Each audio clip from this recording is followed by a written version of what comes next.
Oh, hello there. Fancy meeting you here. Now, we're testing out something today. So, hopefully, I fixed YouTube chat and I fixed Twitch chat so they can both coexist and mingle together and be all funky and stuff. So, what we're going to do is when we've got a few people in, I'll get someone to say hello for me. Because on my screen over here, it's a little bit different. I have two setups now. I've got Twitch, so I can see that I'm actually live and doing stuff. And I've got Restream chat, which is what I'm going through. So I'm hoping that everything goes according to plan. So I'll do a test in YouTube. Let me test. So that's neck BSG. Oh, there we go. So it's a couple of seconds behind. And it's popping up through. Yes! Yes! We did it! So it's actually popping up through. So I can shrink that down and go back to this. That is awesome. So neck BSG, welcome. It works now, and I see it works now to see if it works the other way. Well, let's have a look. Hey, it's working the other way as well. That's awesome. That is cool. Right, so welcome everybody. We're testing out YouTube to see if it's a viable medium. See if we can get more people involved in the stream. So hopefully, we can have lots and lots of conversations with the people over on YouTube, if there are any people over on YouTube. Elias, welcome. So we'll see what happens. Oh.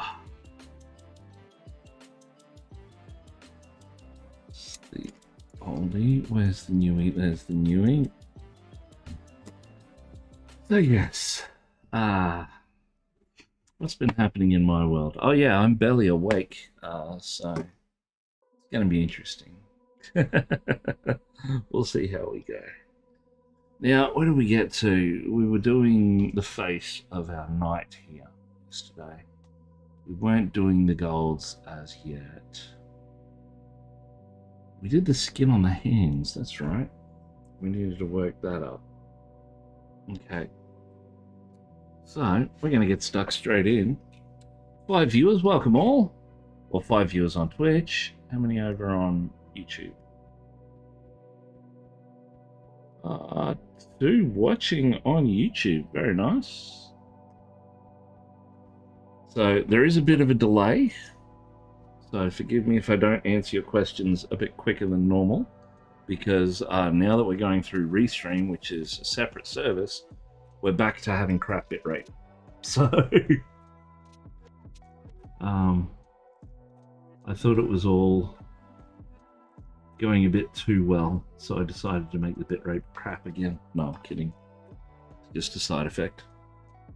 Anyway, we've got an ad in progress, so we should have about a minute to go there. That's an ad on Twitch for those of you not around. Yeah, don't need.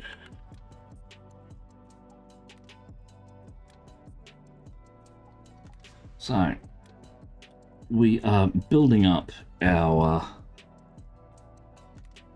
white knuckles. Pale green knuckles on Bold Sir Knight, because he's clutching his hidden Jack Daniels bottle pretty damn tight. He's also clutching that lance for dear life. And, well, symbolism. But how is everyone today, mind you? Get up to anything cool?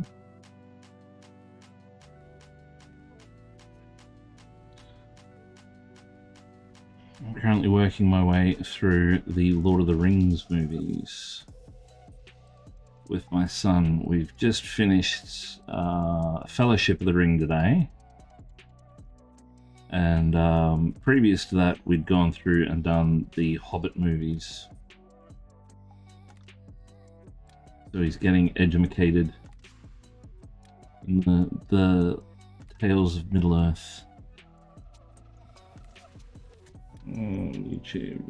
I'll jump the YouTube so I don't get all the ads. Still be watching on Twitch as well, but the ads were killing me yesterday. Oh, okay. Well, you could subscribe to get rid of the... No, I'm kidding.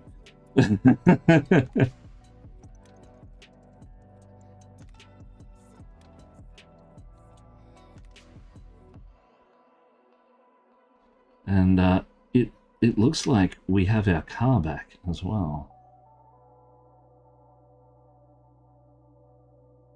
After being at the shop for, well, at the repairs for the last 2 months.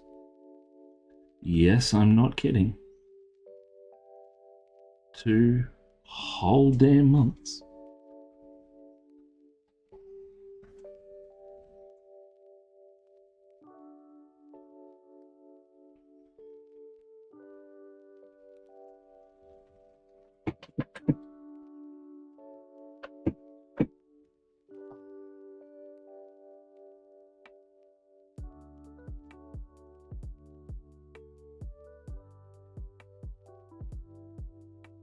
Now we've got to take the hire car back.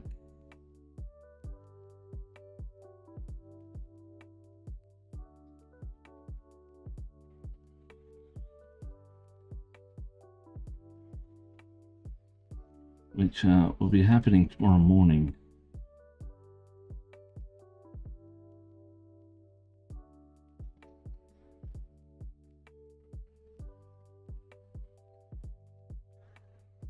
But apart from that, that's all that's been happening on this end of things anyway.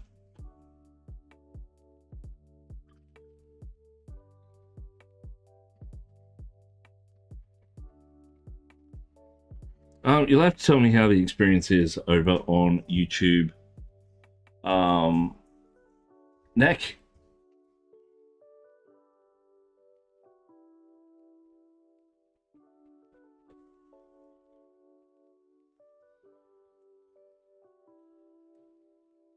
If there's like too much lag or anything like that, let me know. Twitch has been so scummy lately with the ads and stuff, and they cut the take for it's last month Prime before I cut that as well. Yeah, I was fortunate enough to get a whole bunch of gift subs from the guys from Monument Hobbies, and I got 32 subscribers. And of that 32 subscribers, I got $220 Australian for the last month. Like, which I'm not complaining about. It's more money than I had previous, but yeah, they take I think they take 50% of the revenue from subscriptions.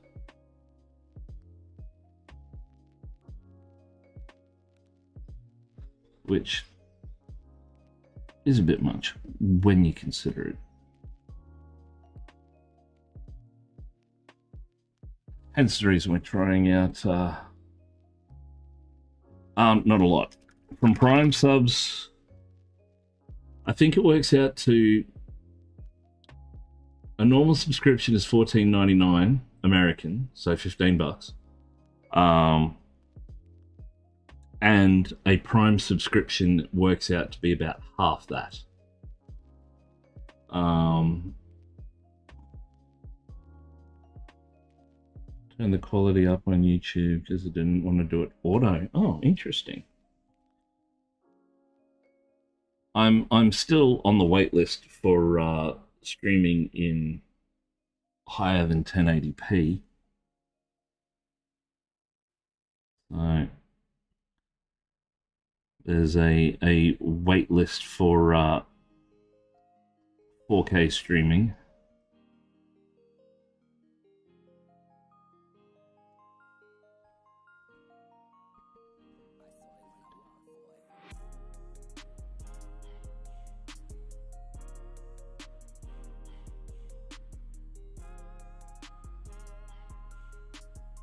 But I think the Prime subs are, I think it works out to about $8, but then 50% of that gets taken in revenue by Amazon. So I'm not complaining because, like, yeah, having people give me money to do this is good.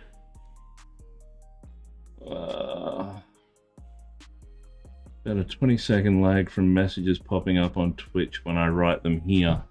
Yeah, I'm not sure why that is.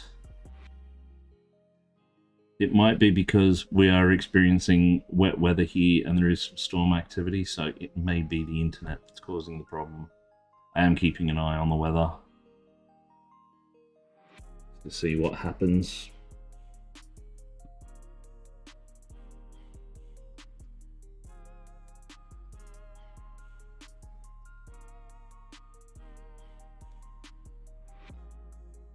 I botched the coloring on this, so I'm just going to go over it quickly.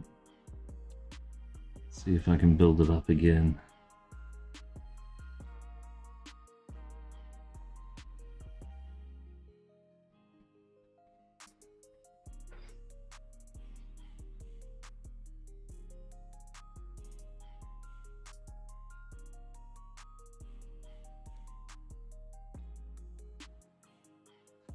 I posted Amanita Shaman on Reddit yesterday, and as of this afternoon, it has just ticked over to 300 upvotes,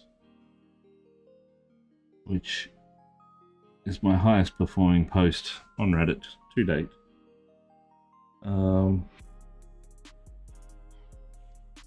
You need to update your Insta-link on your YouTube. Oh, I do. Okay, I'll have to fix that. But Ko-fi has almost no overhead. Say, for example, if someone donates money on Ko-fi, they have a small administration fee, I think, which is universal across any amount. And then the rest of it goes to your account. I think it's like 100% Baldur's Gate 3. It's sucked. Lol. Like, acclaimed as one of the greatest games ever made, and nah, it's crap.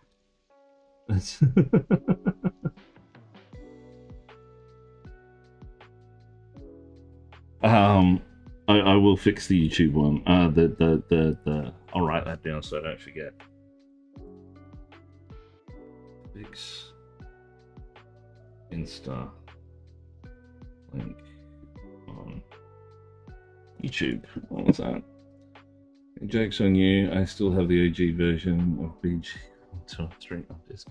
I can't remember the last time I played one of the Baldur's Gate games. I'm pretty sure I've got most of them on GOG, but I've never actually gotten back to them. I would have loved, like, I would love to play the new third one. But yeah, money.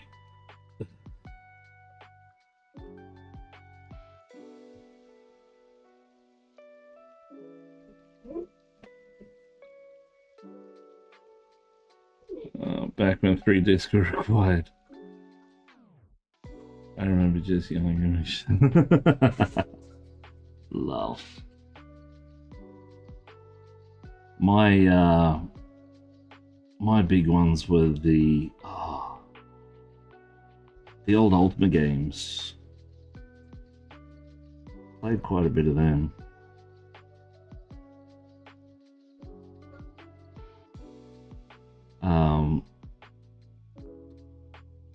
I forget which one it was. The one that had the stone face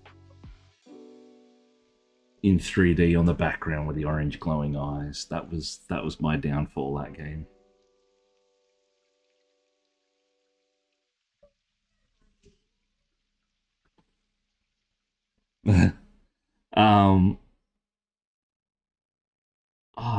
I completely forget the name of it. It wasn't Underworlds.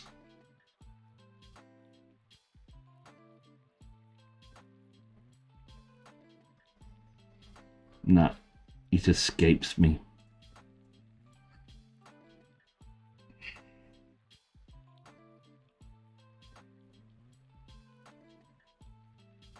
I don't know.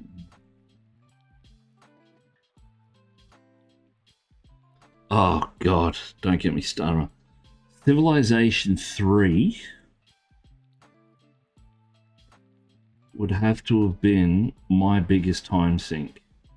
Like, somehow someone got it on the network at my high school, and my friends and I played it until like all of lunch. As soon as lunch would start, we'd quickly squaff our food and then head to the computer rooms.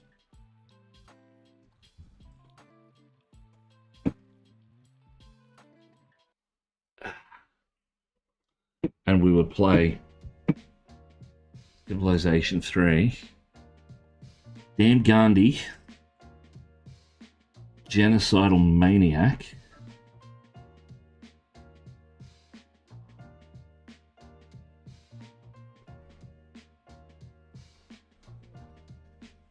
I have collected the other ones, but never got into them. I just got an email actually recently about the 30th anniversary of Quake. Holy crap, does that make me feel old? Because I remember playing Quake and getting in like tournaments and bits and pieces.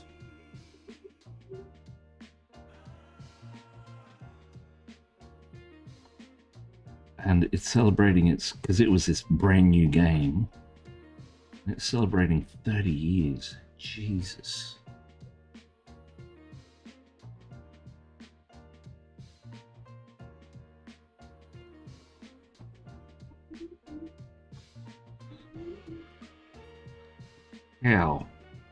How? Too many hours sunk. Turns out Brown Master's just keep after. Well, it hooked me early.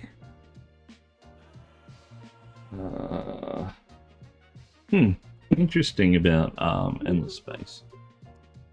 I haven't played that either, yet it's one I've wanted to play.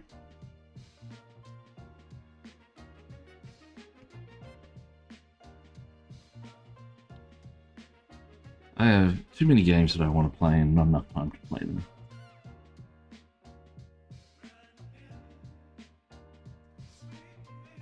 Endless Space 2 is fantastic. 1 is unrefined. I have heard that. I have heard that about both of them. That 2 is infinitely better than 1. But 1 had heart. If not much of anything else.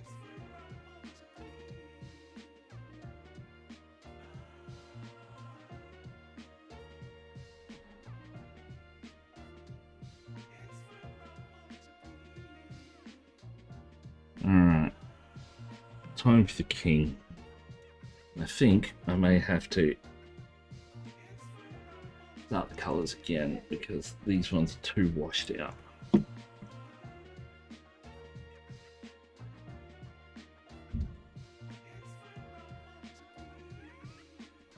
Oh boy. Oh, 8 viewers. Welcome everybody. Talking about classic gaming and things that got their hooks in you and never really let go.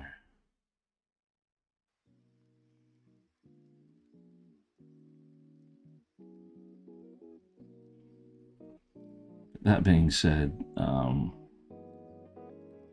if I do get a chance to game, it's usually going to be Rogue Trader,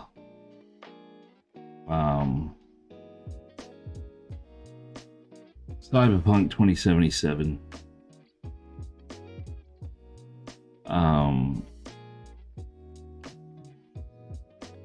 or Dark Heresy.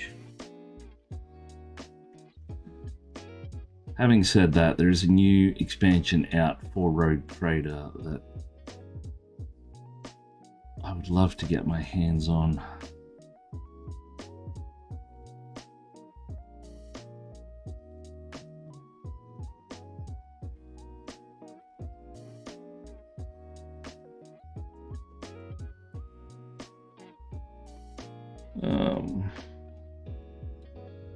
Ango Plays, hello.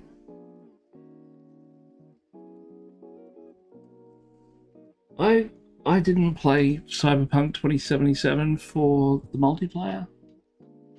I wanted nothing to do with people.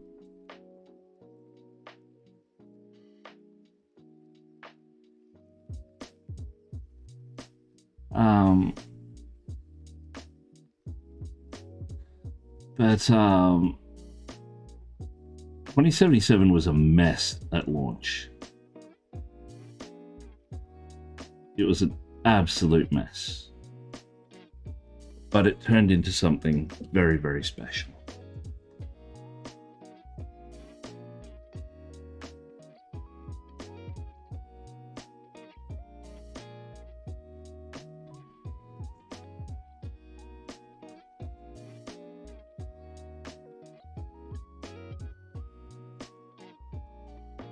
It's one of those games that I can just get lost in.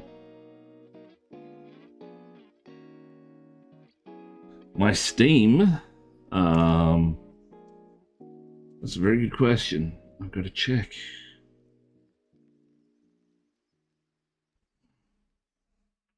Fibro Druid trademark is my Steam, and you can tell the picture is BJ Blazkowicz doing the whole look that he does.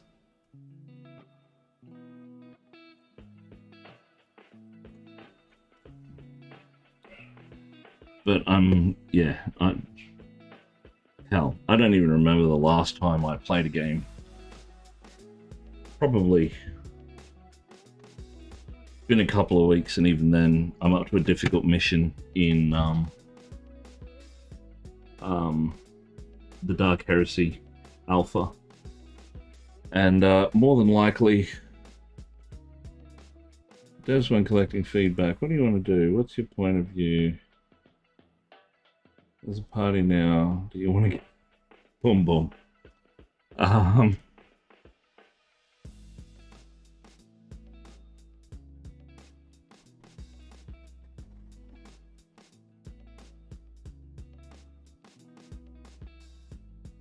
yeah, it's a difficult mission that I'm on. The Iron Tree. I've got it already. What? What? What?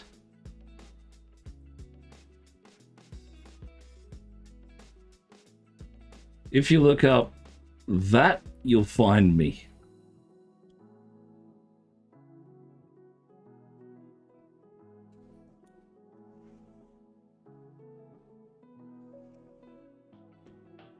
Be generous to me. My wife has just messaged me quickly.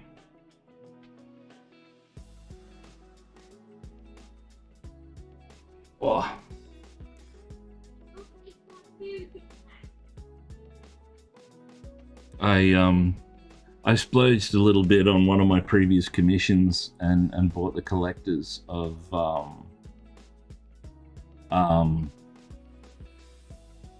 Dark Heresy, so I can get the statue. And the reason I did that is because I thoroughly enjoyed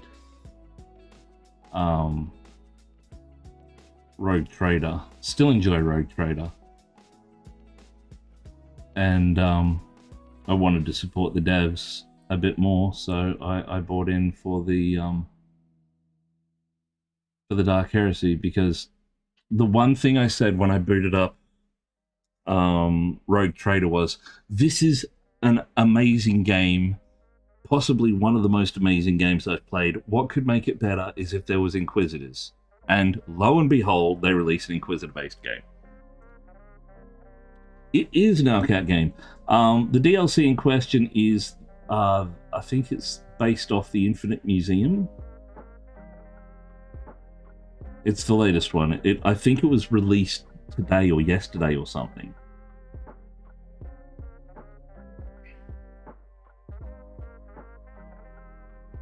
But it's sort of getting into the realms of the Necrons and bits and pieces now, which is going to be very interesting.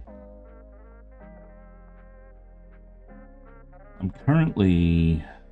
Oh, where am I? I think I'm on the Dothraki ship still.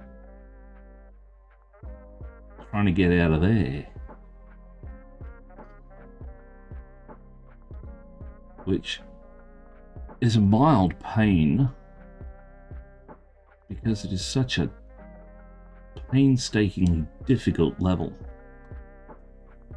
What was that? Drakari. Did I say Dothraki? Oh my god.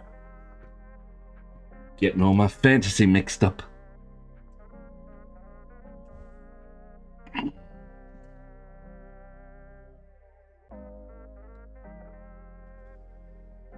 Sorry, I've been watching Lord of the Rings, and I'm getting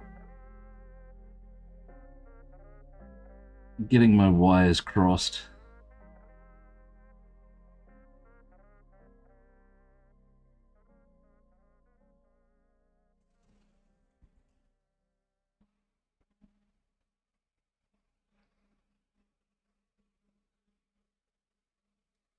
I am watching Lord of the Rings. I'm watching it with my boy. We just finished The Hobbit. We finished The Hobbit, and now we watched Fellowship of the Ring today. And I have no doubt at some point in the very near future, probably in the next 48 hours, we'll be watching the next one.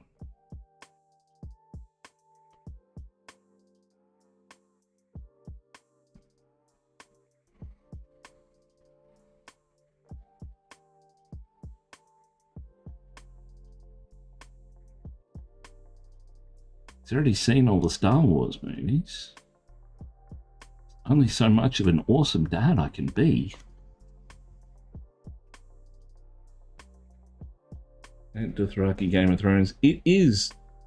It is. Just call them the untrademarkable names. Actually, I've never seen Lord of the Rings. It's just the most solid trilogy ever. Ooh. Ooh. I don't know about that. That's a call and a half there. Ooh, I don't know. It's good, but it's not great. When it comes to the source material, of course.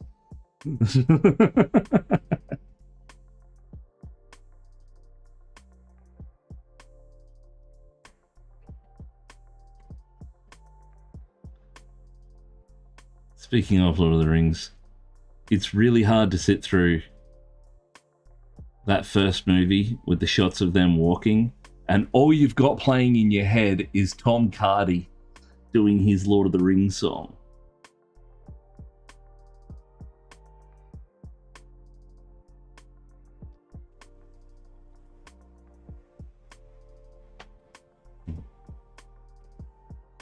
it's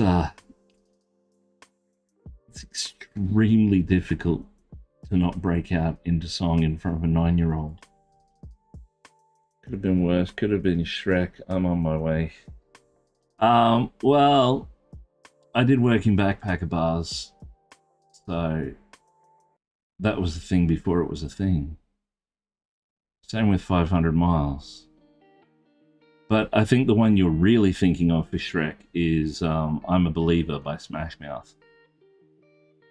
Now that one hit a nerve of the populace.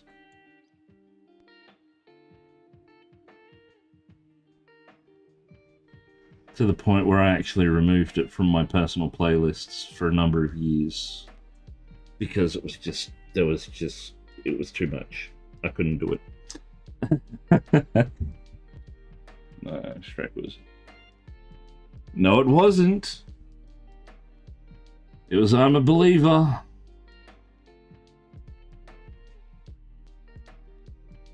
Because the end credits of the first movie are Donkey singing I'm a Believer.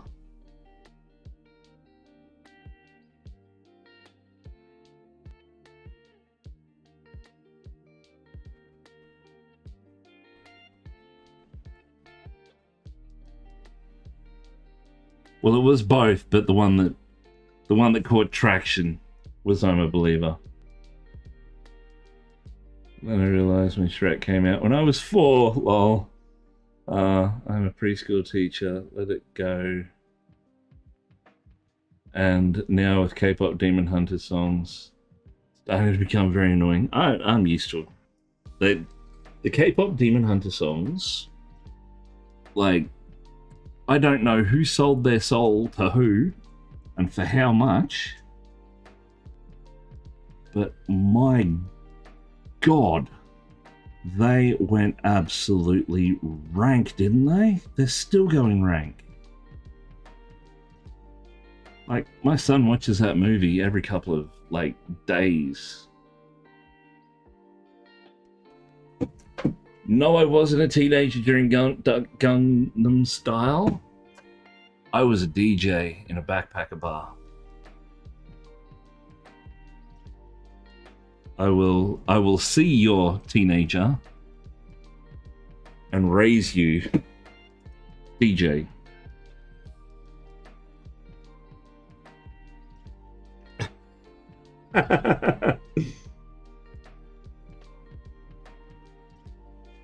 Are you calling me Toby?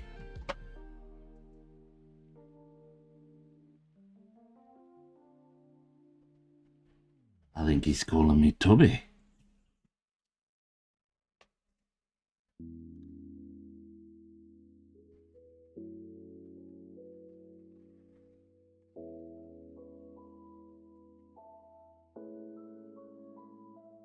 I'd actually completely forgotten that Billy Connolly lent his voice to a character in the Hobbit movies.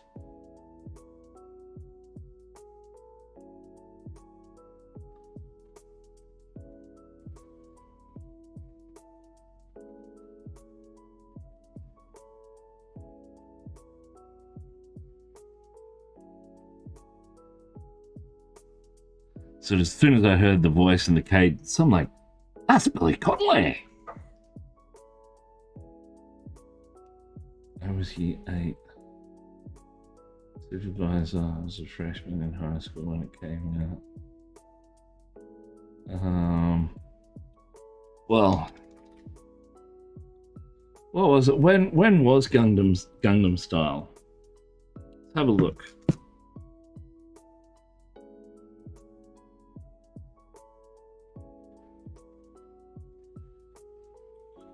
Gangnam Style by Psy.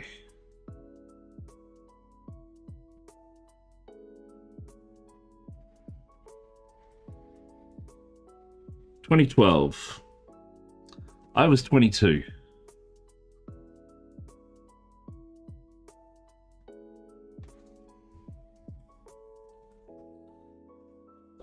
For those returning, I was 22 when Gangnam Style came out.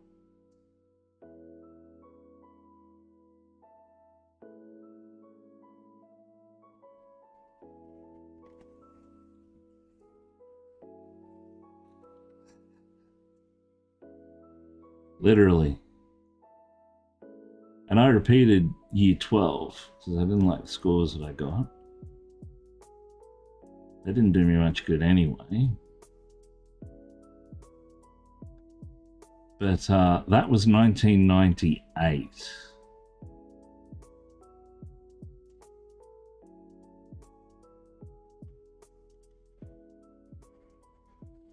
And my birthday is in, what is it, the 12th today. So my birthday is in 12 days.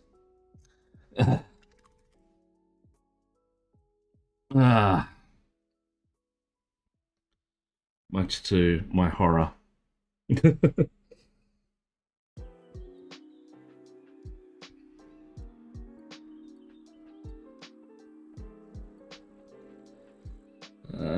Only 3 girls that made my knees go wobbly, so I did better than most.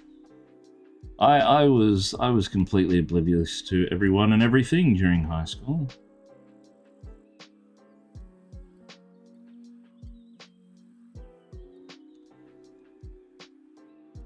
I did have a girlfriend towards the end of things. And yeah, that didn't end well.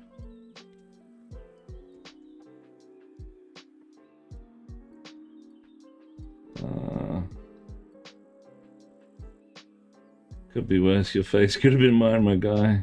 It was too right up until the volleyball incidents. Oh, that sounds like a tale. Care to disclose the horror of the volleyball incident to randos on the internet?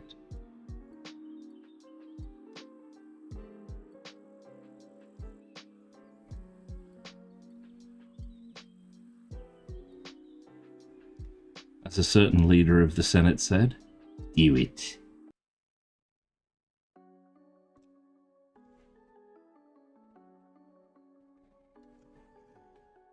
Not really. You know those anime where the girl lands right in the guy's face during a fall? That? Yes, but was she cute? Doesn't count if she was cute.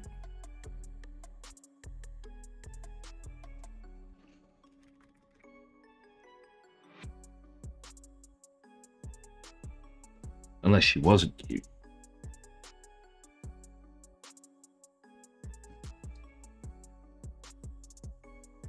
Well, she was cute. I don't see any issue with this. Does anybody on the jury have any issue with this? Because I sure as shit don't.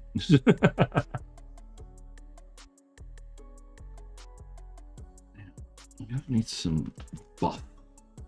Titan buff, as it were. I checked in recently. She's still absolutely stunning. I've only done her favors. Aww. Unrequited. Always the best kind.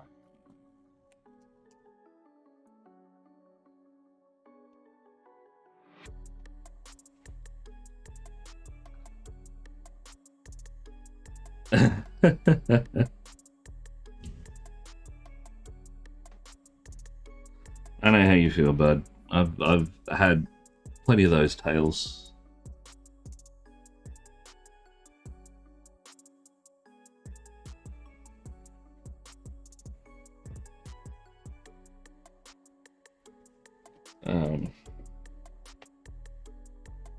Yeah, there was one girl that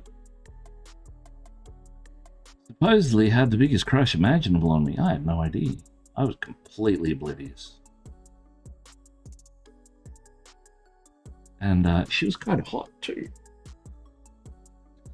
And that is the story of my life. Like, it literally took someone stalking me to go, oh, women are interested in me. So I married her.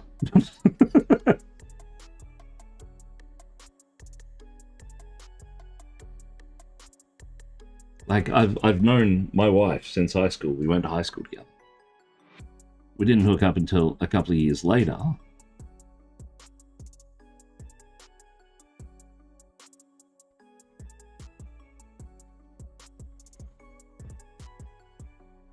But we still met in high school. I got my face full on her photographic memory back. Nice.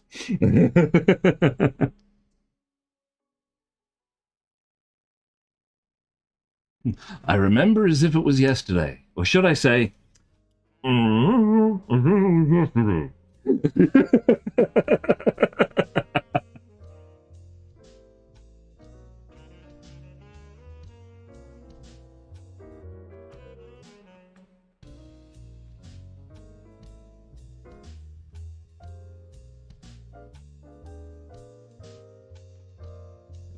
You tell he's married when he lowers his voice. Certain things, on certain things they say, they're not here. they're out picking up the car, or dropping off the other car. Dropping off the other car, I think.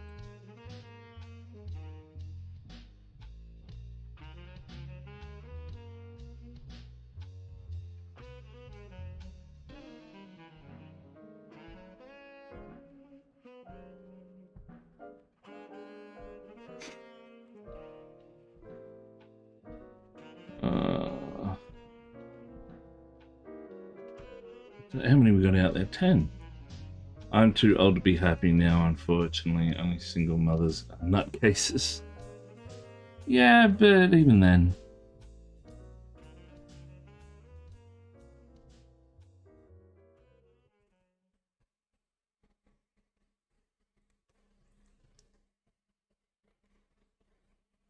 I honestly didn't think anyone would want to hang on to me, but it's happened.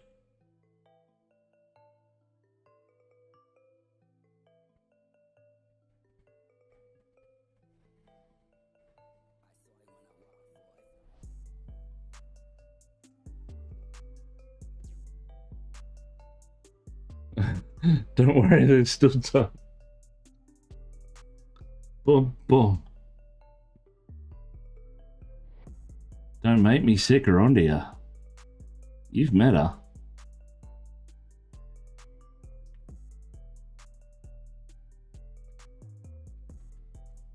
She will destroy your soul.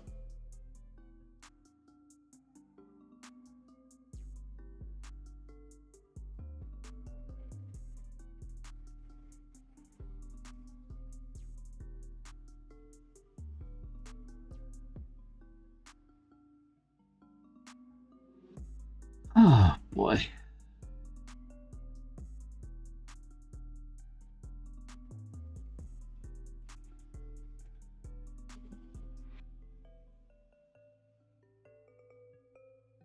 What was it?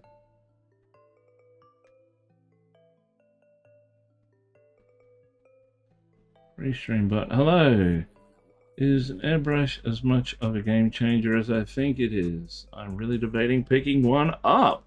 Well, Keith. TD. Oh, being resubscribed. Thank you very much. That's a very good question, Keith. I've just seen your comment there over on YouTube.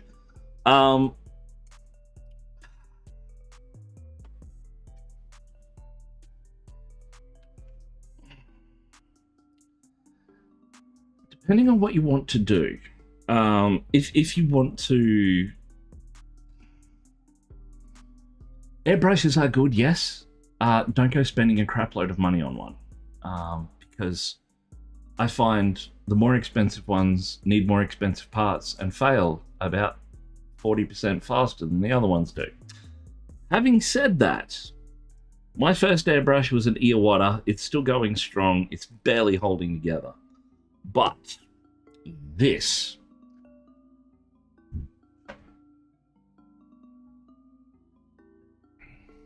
oh, but no problem at all, Toad Boy. Getting back to Keith. Is it Keith? Keith. This is the Galeri Premium Mobius 0.2 airbrush. I'll bring it up on... That's it there. It is a fairly hefty piece of equipment. It's one of the heaviest airbrushes I own. And it's heavy in a good way. It's got pressure adjustability. You can change out the cups. Big cup, little cup. You can adjust the airflow quantity there. It's got a good, strong motor and mechanism. Hey, Hograt, no problem. Watching the imitation game. Ooh, nice. I use this. Well, I use airbrushes in my work for priming. So my big old trusty Iwata that's barely holding together is my priming airbrush, which gives me a little bit dusty, but that's the kind of finish we're getting off an airbrush. Nice, smooth, consistent, good flow value, that kind of thing. That also helps with the primer that I use. Now, as an example, doing this guy, I've used the airbrush on the base coat for the buildings. So the buildings were done in this ivory buff color, and I painted the whole lot of those.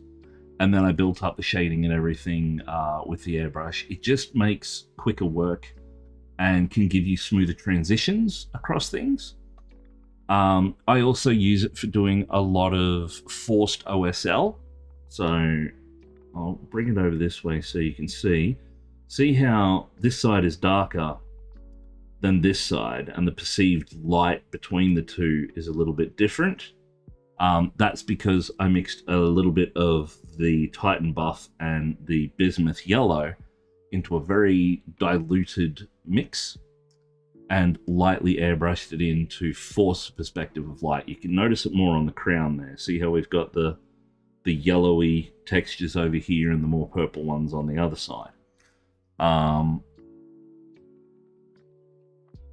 Airbrushes are great for heavy lifting. Yes, the transitions and the smoothness that you can get from an airbrush are... I've never met anyone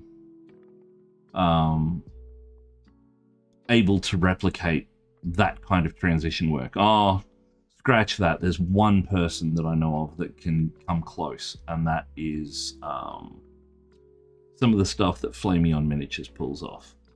But it's airbrushes are a very good cheat code. They do a lot of jobs, but where they really hold their own for me is priming and light sourcing. If you look back through my Instagram, there'll be the Rogel Dawn tank commission that I did a few weeks ago. That majority, like all of the base paint work was done with an airbrush. All of the lights were done building up with different tones and colors through the airbrush. And that was a majority of that work.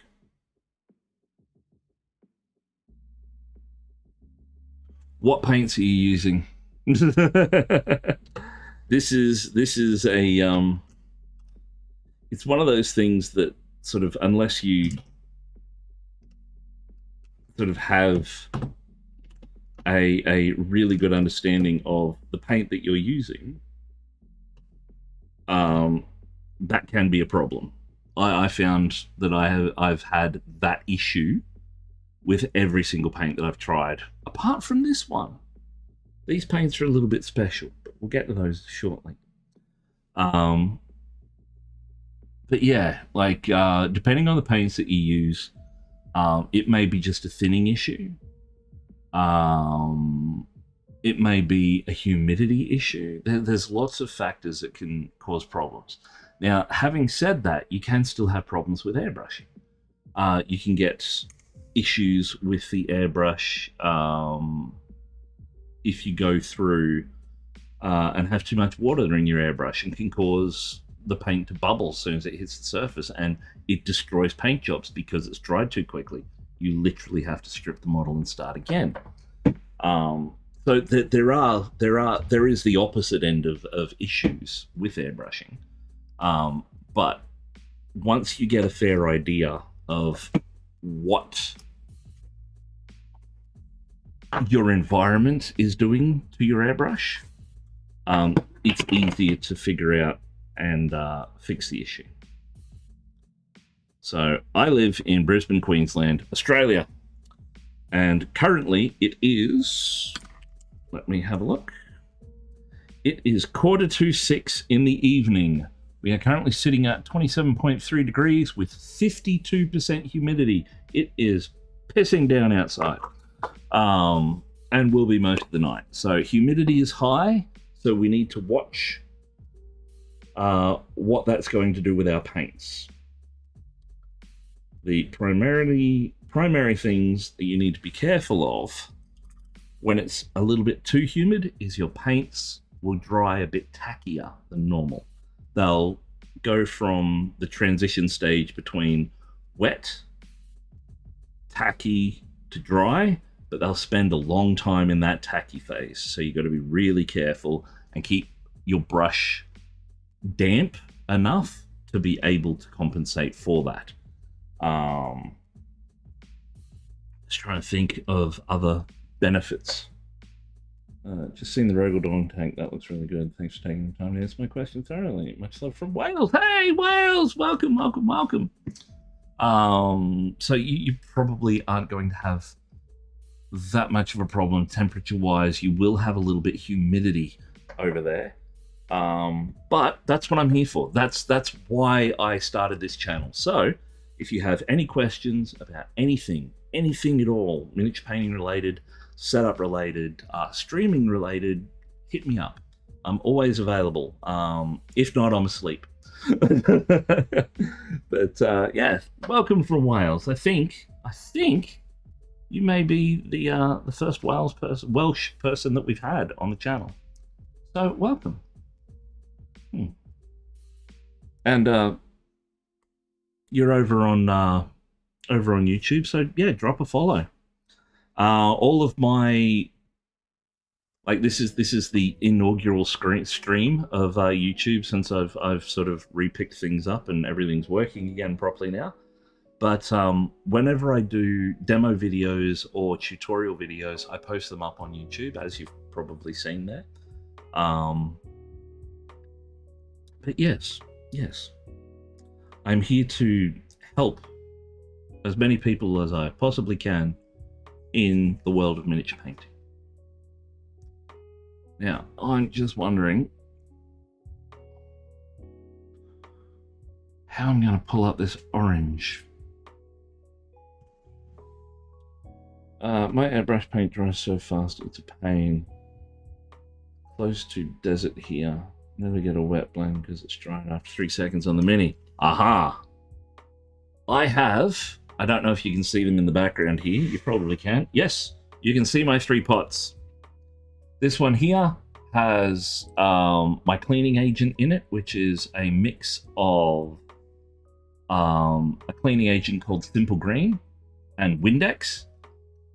Make sure it's not the ammonia-based Windex because it can screw with your real hair brushes. This is just straight out distilled water.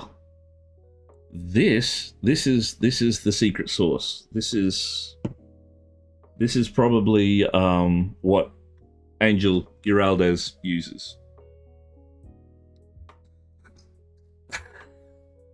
Bane of me. It was bold of me to show my pots on stream.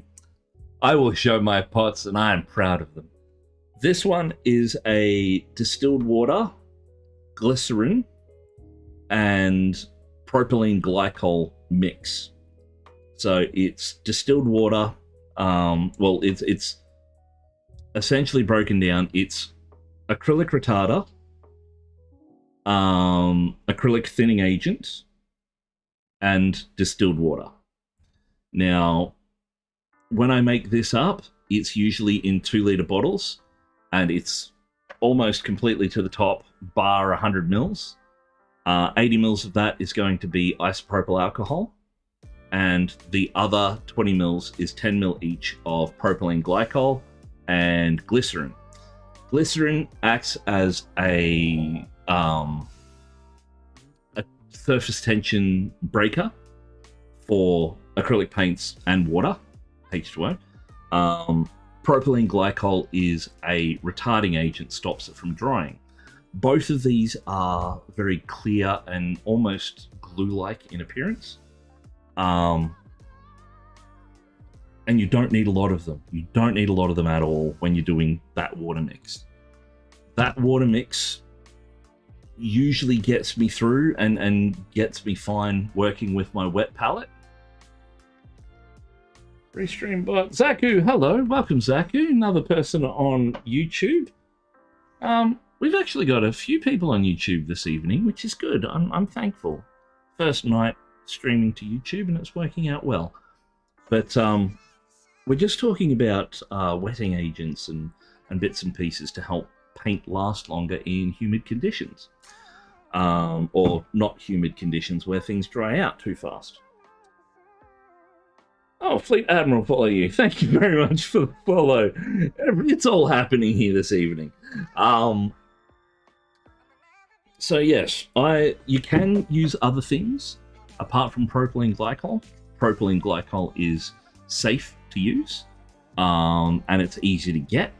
You don't have to hold a chemicals license or anything for it. You can get it anywhere in the world.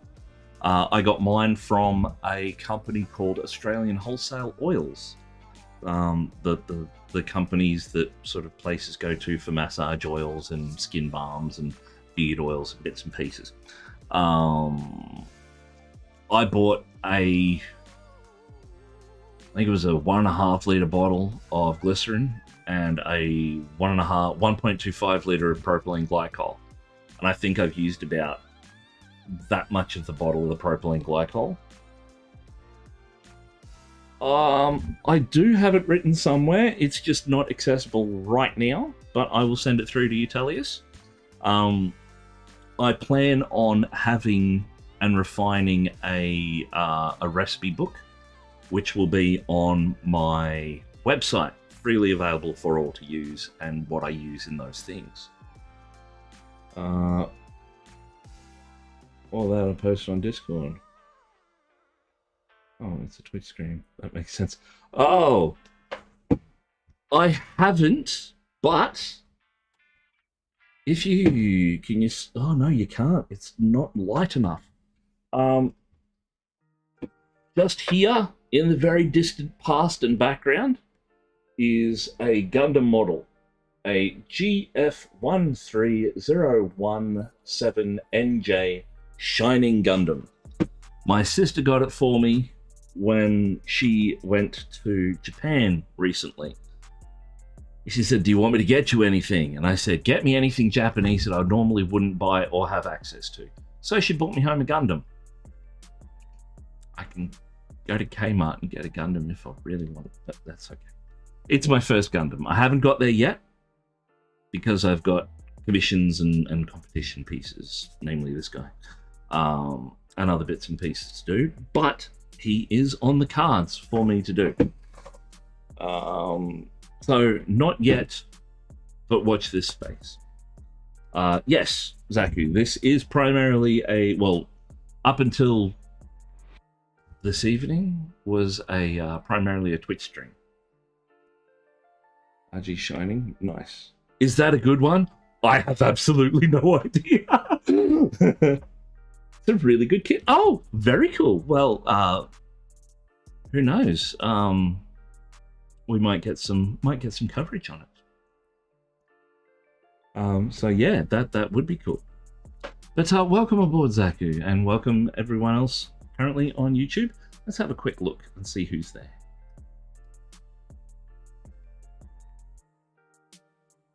Where are we? Oh, it says 5. Hey, that's cool.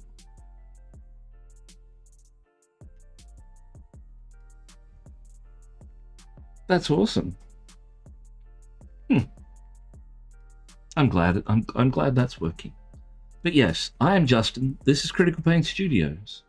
I am a multi-award winning miniature painter from Brisbane, Australia. Currently working on competition pieces for my very first entry into national level competition at the Crimson Brush, which happens at CanCon, which is right down the bottom of Australia. That will be in January of next year, 2027, and we are on the road there to try and get, try and get the big boys to sit up and take notice. I am a commission painter. I also have a small web store available. I deliver anywhere in the world.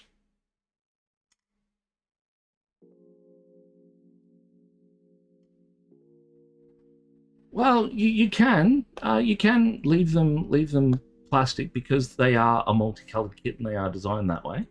But I've seen some really cool battle damaged effects being done on them, and I want to replicate that if I can. Currently working on the newer RG Wing Zero. An outstanding kit, trying to squeeze an LED for the eyes and a Mohawk camera. Whoa, that sounds cool. You popped up on my view page and I need something in the background while I do my job. Well, I'm happy to be background noise. And I'm even more happy that you decided to say hello. I'm all for lurkers, but I'd prefer to talk to people. But this piece that we're working on at the moment is my second piece. The gnome that you would have seen on Instagram is the first piece. This one is called Goblin City by BlackCrow Miniatures. Lurking while working. Lurking? We're lurking. Luigi? Yes, you don't have to paint them, which is an advantage of them. Exactly. But I'm a painter, so I'm gonna paint. Painter's gonna paint. But yeah, this is Goblin City, and I've done a few little optional changes to this to make it my own. It didn't start out as a political piece, but it quickly became one once I started getting into the figures. I recommend the MG Barbatos Lupus, by the way. I think someone of your school would really have a great time with that beast. Nice. Well, I've never built a Gundam, so it's going to be an experience. And if I do have fun while building it, I will more than likely build more. I'm one of these painters.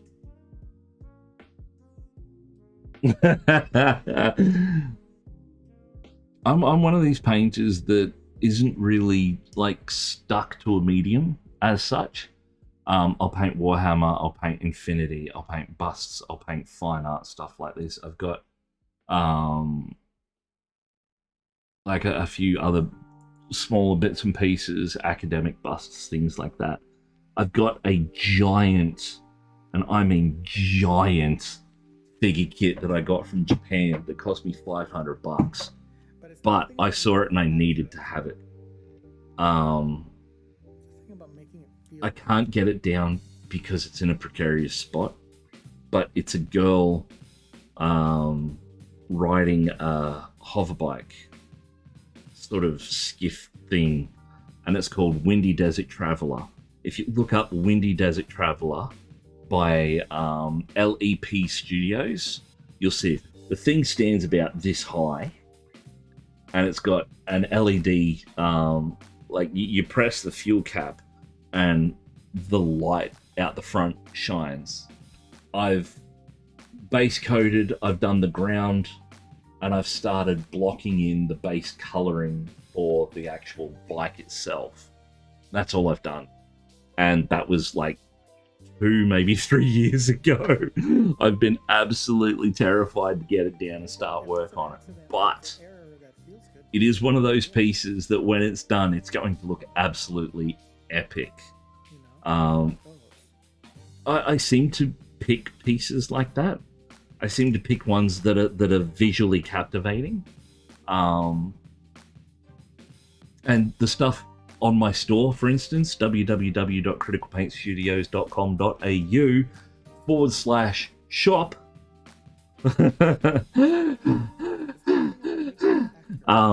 has the stuff that I sell. I'm licensed by the creators of those items, so I've got merchant licensing available on those. And each one of those things I sell because it is something I would paint. A couple of those I have painted more than once for various people. The Blackthorn Miniatures ones have been really popular because boobs. I looked it up and you got... I looked it up and if I got it, I'd modify it to Bulma from OG Dragon Ball. I would, but at $500 for a model, not gonna happen. Like, I will do sort of a very realistic looking finish to the whole thing. It's going to look very real when it's finished because of a few things that I've learned in the past few months doing this and the gnome piece and how to build faces, bits and pieces. Hint of that is on the YouTube channel. You've been doing faces completely wrong, or it's actually got 3 names, and I don't know which one it actually picked in the end because it's doing this litmus test thing. But I did a video recently, last week before, where I painted up a face in about half an hour, from nothing to a realistic looking face. And I plan on doing the fine-tuning mode of that on this piece and making the skin very real and making the level look real and making the metallic surfaces look real as well. I like getting the PGU new gun. It's about $700. I'm going to play it incredibly safe with that thing. Yeah, there's like... You want those. While I love miniature painting and while I love painting stuff like these and things like that, it is an expensive hobby. I'm not going to lie. There are times where I'm like, do I have enough kidneys to sell to get this kit? There was one recently that I went quite in deep on, and I can't remember what it was. But like, yeah, the competition winners that I've done, Into the Wilds, that was a $250 kit. Amanita Shaman, I think, was about $180. Yes, you could. But it is a sexy looking piece. Give me a second. I'm going to take a quick photo of it. I'll try and take a quick photo of it in a badly lit room. And I'll post it on the Discord. Under stream progress.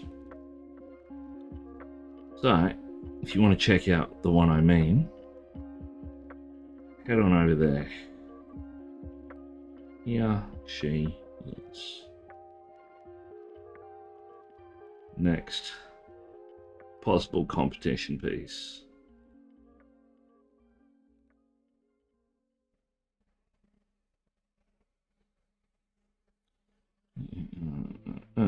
No. Learn how to spell Justin. There we go.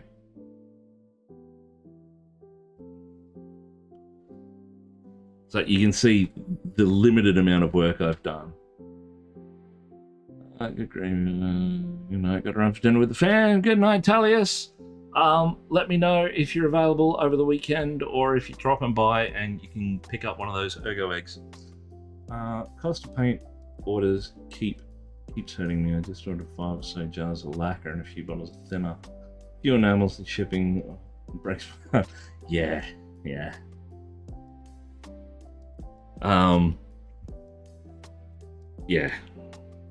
I know what you mean. Well, I just recently picked up the Villainy Inks range, phase 1 and 2, and that was like $300.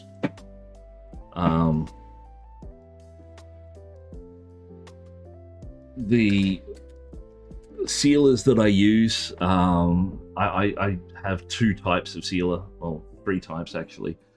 For FDM printing, I've got a filler primer, which is a sort of a really heavy, thick consistency designed to, when you spray it on FDM prints, it will... Oh, well, that's cool. It fills in the gaps left by FDM prints, the layer lines and such. I'm actually doing a big job where I've had to order another 2 cans for that. Pardon me.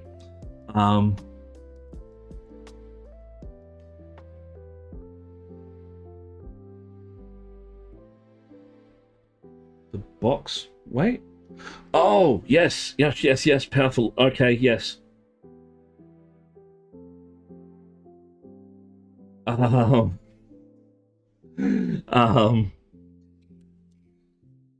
Yeah, paint's expensive, and the amount of paint I have also. I have everything bar 2 boxes, sorry, of the Pro Acryl range, not including the One Step, the new paints. I don't have those as yet. I think I have almost all of the artist series from Scale Color Artist. I have Mr. Pigment's paints here. I have most of the base range of the Chimera heavy body paints. I also have... Oh, thank you! Actually, let's see if this is gonna work. This would be cool if I can get this to work. I've got this set up. No dashboard. No. Is it gonna do it that way? No.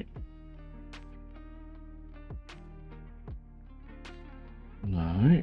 Where is it?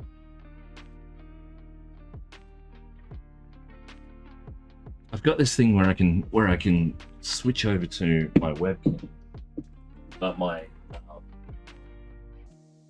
the thing with the stuff.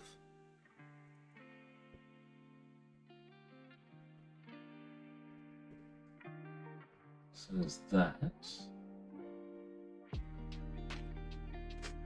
I'll take you through the setup because it's pretty full on.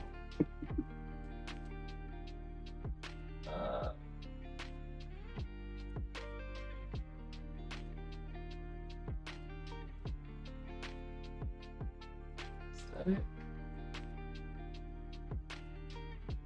No, that's not it.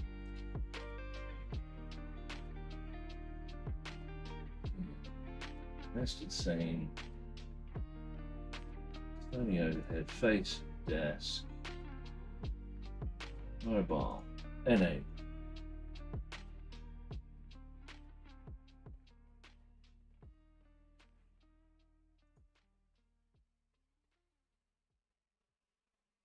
Where is it? Photos. Open phone. I'm just seeing if I can get this thing running. Just bear with me.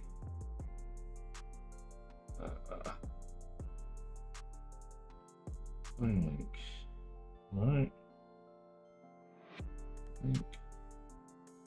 Link to Windows. Saved files.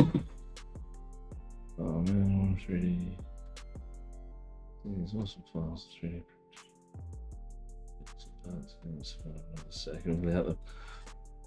What? Let me just see if I can get this going.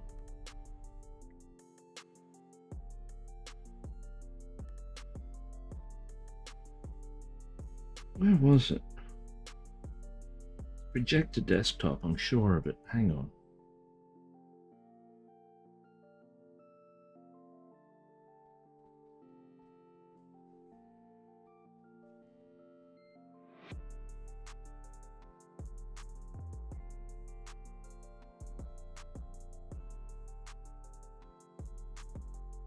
had the thing working and now it's not.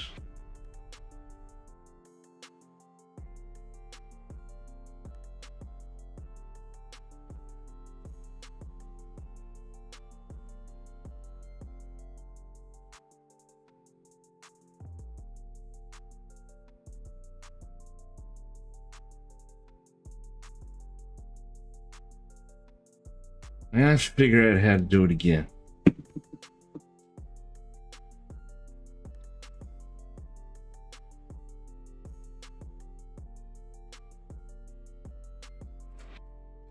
Windows virtual camera, that's it.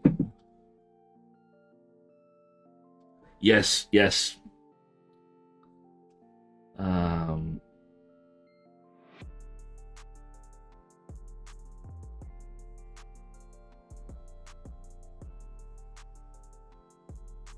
Locals, app permissions.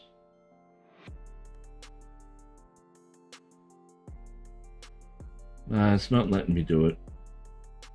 I have to figure it out at another juncture. I'll figure it out later on. But I have in my arsenal. I have in my setup. So many free STLs. I don't even own a printer.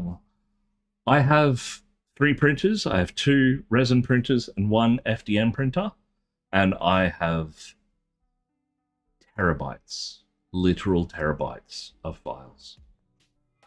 I've learned anything useful from Ace Ventura is that the do is essential. The do is essential. So, my setup, just taking you through everything. I have a Brio 4K camera there. I also have another one there, which is on its way out. That's why it's blurry. I'm looking to swap this one, hopefully, to that. Or get another camera to do the top-down work as well.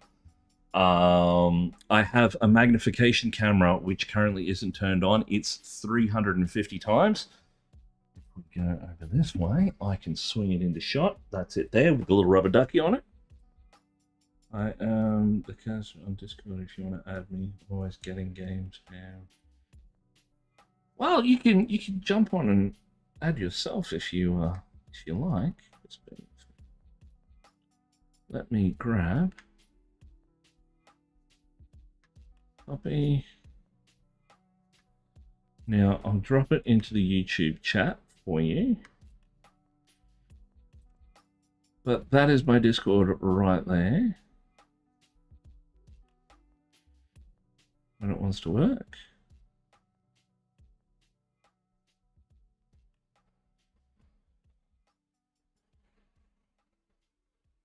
That mini is insane. Thank you. This one is Goblin City by BlackCrow Miniatures.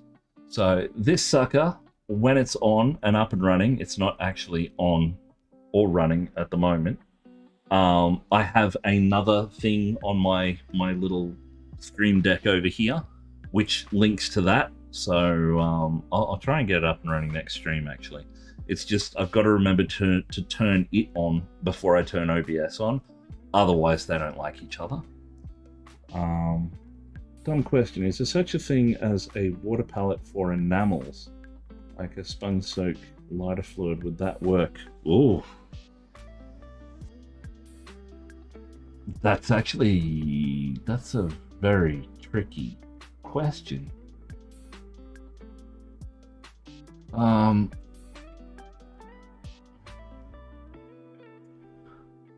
Yes and no, but it's in a completely different way than you would think.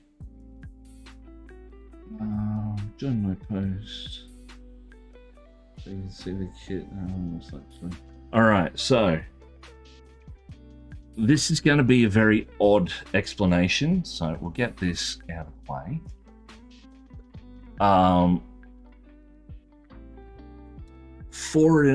As an example, this way does work, and this is what this particular thing was set up for initially. This is the Redgrass Games glass palette. So, piece of Boscolite glass. I've put little stoppers on the bottom because I like it being raised. But it is designed to fit, and same with its bigger counterpart, designed to fit into the Redgrass Everlasting wet palettes. Hence, it's got that little corner that you can cut and grab it out.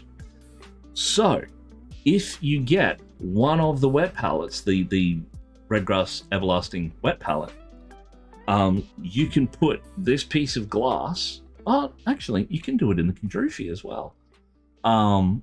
In the wet palette on the sponge with the water, and then put your enamels on top of that. That way you can put the lid of the container on, and the water creates a humidic shield which keeps the paints wet for longer. So it stops the surface from drying out, so you can still use them a lot longer, even though it's water. It's all about the humidity of the paint as to how it would dry. So that's one way of doing it. With the Kandrufi setup, which is... I'll put that away. Which is this. It's got the... how it's all set up on the back there. It has a wet palette as well, and it also has a glass palette insert. This is the version 1.2, so this is the new version that's currently on Kickstarter at the moment. Same setup. Wet palette case, wet sponge, glass palette on top, enamels, lid to seal it all up.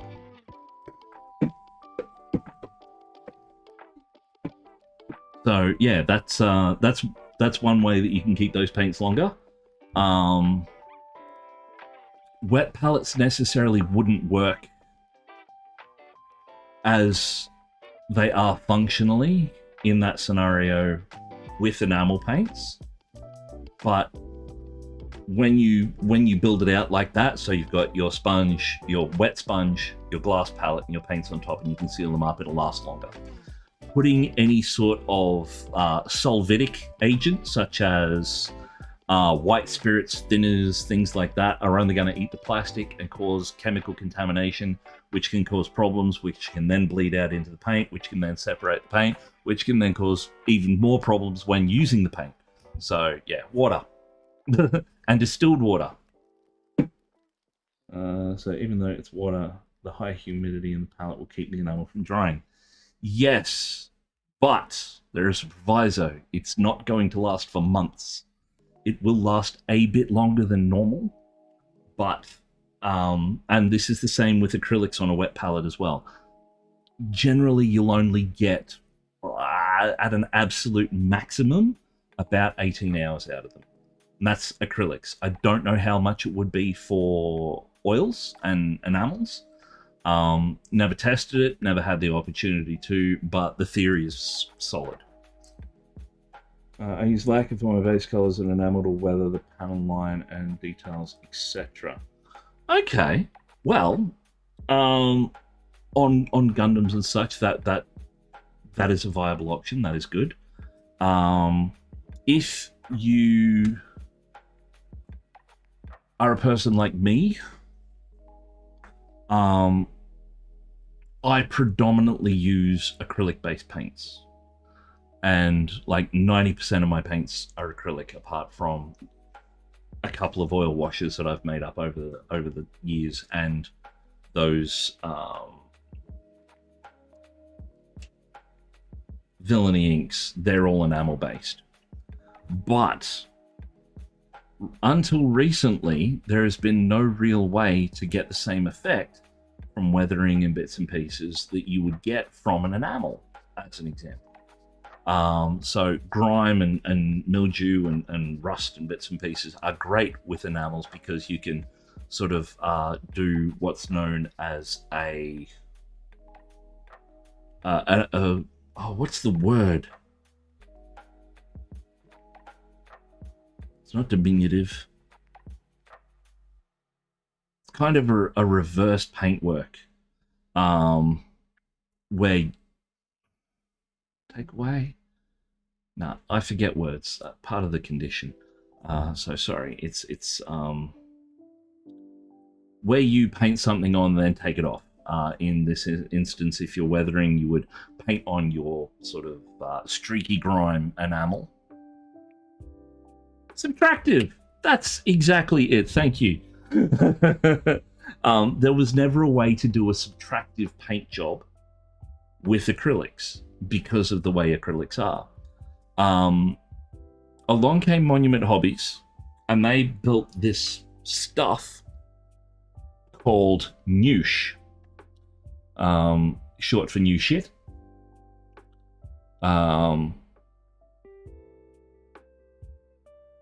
And the byline of it is, I can't believe it's not oil wash. This is a bit different. This can be used subtractively, so it can mix any acrylic, and I mean any acrylic. I have tested this. The tank, the Rogel Dawn tank, is a good example. I used this predominantly to do all of the aging and weathering on that, apart from a couple of little spots that I used the villainy ink stuff on. The rest of that aging and subtractive work was done with this and just my Pro Acryl paints. And a horrible mess, and then intentionally don't do a good job cleaning it up, and that's the panel wash. It's a bit of free grind. That was, for me, for a very long time. That is why I didn't like the grimdark style. But I've only just recently come to understand what it is, why it works, and how it works, and how to use it properly. Let me just have a quick drink. I'm thirsty.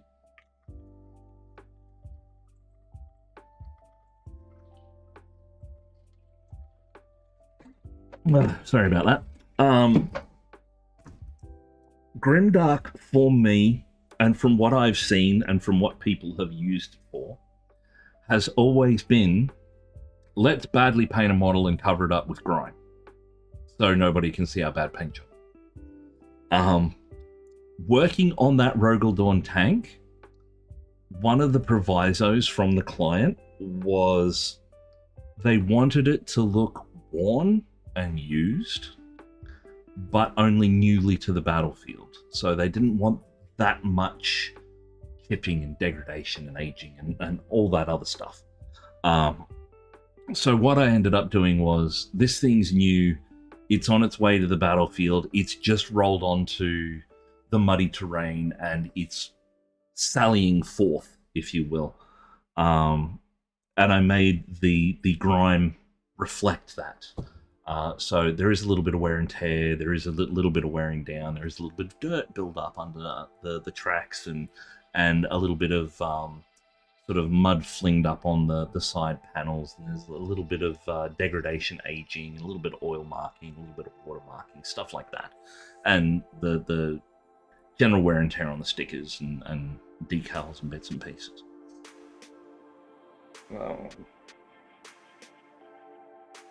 Continually upgrade my childhood toys. I love it. Well, yeah, they are great practice models. I'm not going to lie. Toys are fantastic when it comes to being able to try out new things and test scenarios. Instead of spending 80, 90, 100, 200, 300, 400 on a Warhammer figure, practice on a Barbie doll or a G.I. Joe or Army Man from like a $2 thing from a dollar shop or something. You should do a grimdark ergo egg. No, I'm doing the, well, if anything, this guy is the grimdark. He is the grimdark. He is the old school. He is the firstborn Thunder Warrior of the ergo egg. For those unaware and uninitiated, I have arthritis in my hands. I have psoriatic arthritis, which has is a very small percentile range of people with psoriasis have problems with arthritis in later life. I have 4 different forms of arthritis, one of which is riddled through my hands. I made this as an attempt to curb the pain and elongate my painting time. Most guys know as high school grades, the practice HG Revive Zaku was like $20. Oh, okay, cool. Well, as I said, I know literally nothing about any of the Gundam stuff. I went, just get me something to paint, man. I don't care what it is. But I made this in the attempt to ease burden on my hands. As you can see, like I'll put it in my well, my right is my dominant hand, but it is my painting hand. We have a saying that we do here: everyone can make mistakes, but artists can make mistakes on purpose. Apply that to dirt and grime and selling an effect. Exactly. As I said a lot of times while doing the tank, one of the big things I kept saying was, now we've made it all nice and pretty, let's mussy it up a little bit. But I designed this to help out with my arthritis. So I've designed it in such a way that it can be gripped multiple ways. You can sort of pop your thumb through, you can pop a finger through. Any way that you feel comfortable painting, you can do it. You can even hold it upside down, same way. The best part about it is this is a demo top. This is one I was testing out. But it's completely freewheeling like the Redgrass handles. It's got a magnetized base like the Redgrass handles, but it's more comfortable. I want a panel line. My acrylic painted aluminium with a light grey enamel. If I wash with lighter fluid before the varnish, will it destroy the underlying acrylic? Ew. Yes, it will. Lighter fluid will tear away at any clear that you put over the top. Might I recommend, if you want to do an effective pin wash, or a panel lining even, when you do your model and you've got it to the point where you want to do that pin lining, seal it. Then you can get this stuff, BlackCrow Miniatures. It is, well, I can't believe it's not oil wash, is written right there on the bottle. And you can thin this down with thinning medium.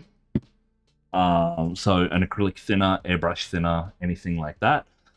To the point where it's extremely viscous, non-viscous, capillary acting.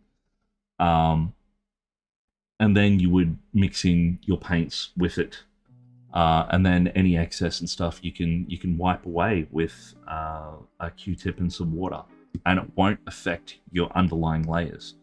One of my key things is whenever I do like a pin wash on anything, I will always seal the model completely first.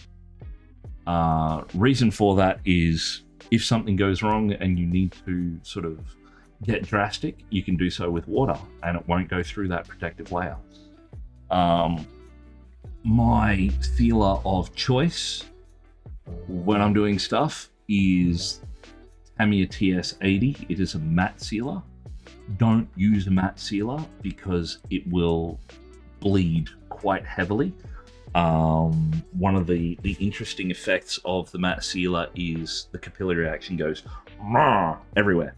Whereas if you use a gloss like Citadel, what's the one that they have?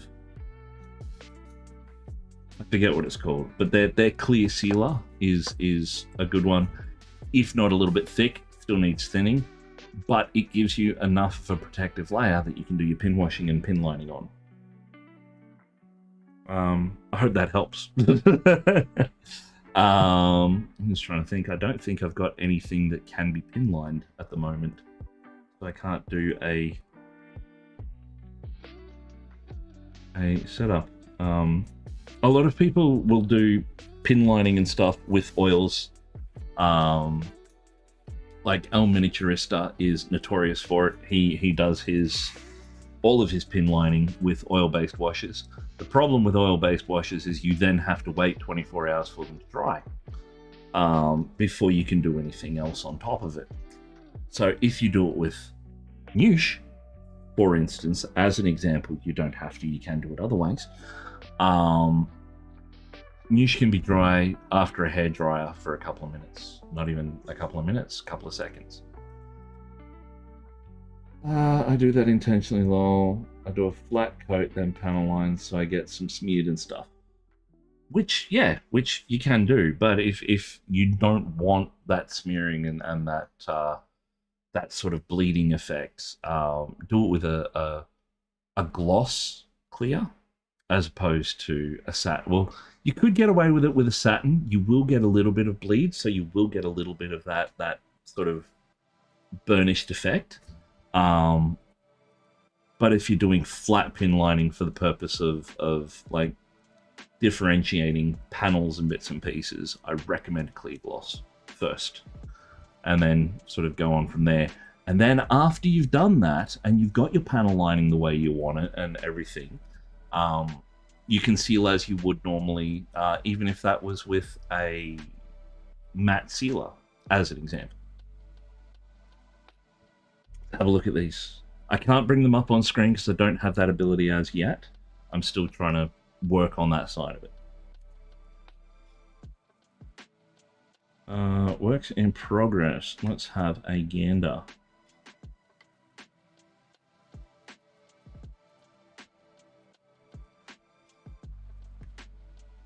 Fleet Admiral.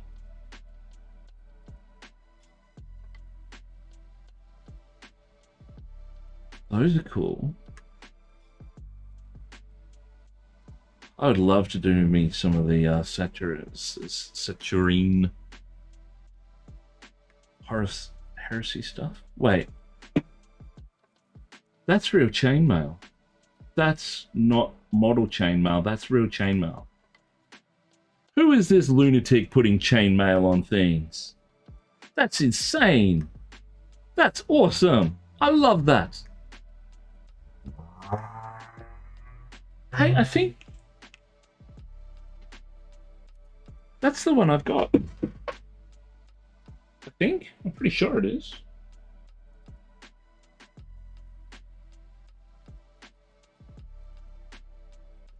As I said, I don't know the difference between them. But that definitely looks very similar to the one I've got.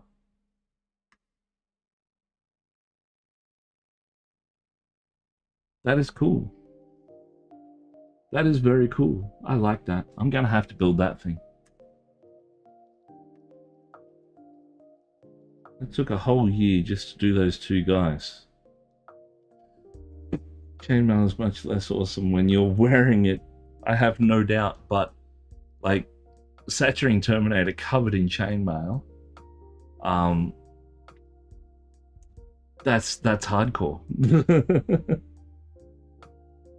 It took a whole year just to do those two guys. Did you make that chainmail yourself, Fleet Admiral? Like, did you hand twist each of those links? Or do you just buy sheets of chainmail or something? Because that is a lot of effort. That is a ridiculous amount of effort. Hats off. Props, internet brownie points. And all of the kittens. Yeah, ain't nobody gonna do it for me. Damn!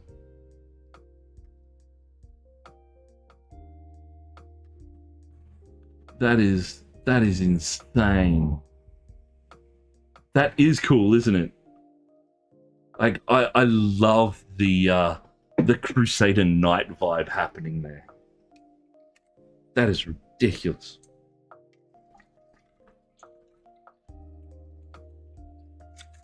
Now, I have to say, I do love your username also. I have to ask, Fleet Admiral 1 of 2, what's the story?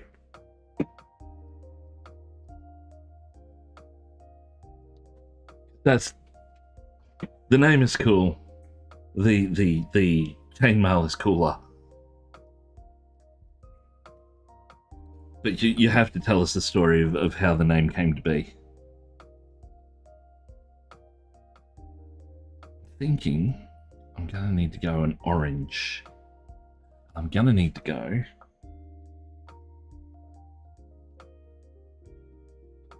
hydromorphic jewelry chain. No. I posted a link to the Discord. Go up, have a look at the Discord, and it's under I think it was completed pieces, was it? No, works in progress. That stuff is, well, for want of a better term, and throwing it to the pun jury, that is crazy. I have no words. Now I just need to find, is it the Pyrol? Yes, the Pyrol red. I can't get over how cool that is. It's also ridiculously insane to make your own chainmail. Because even if it was jewelry chain, you'd still have to A, pull it apart, and then re-link it so you got the sheet-like chainmail effect, which is ridiculous. Almost as ridiculous as turning up links yourself.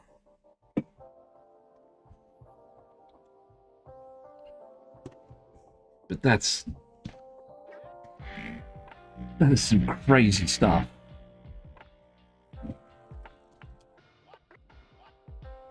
Let me just check.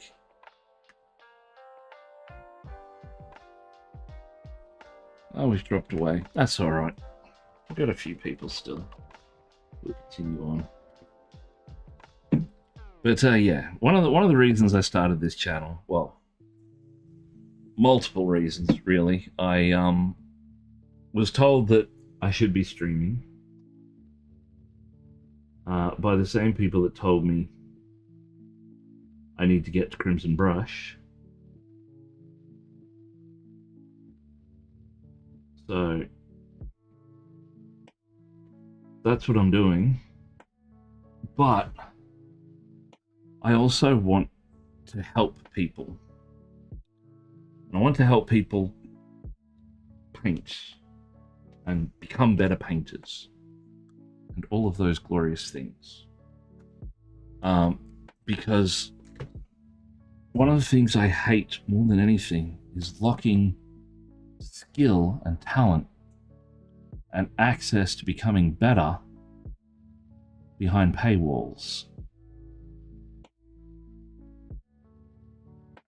So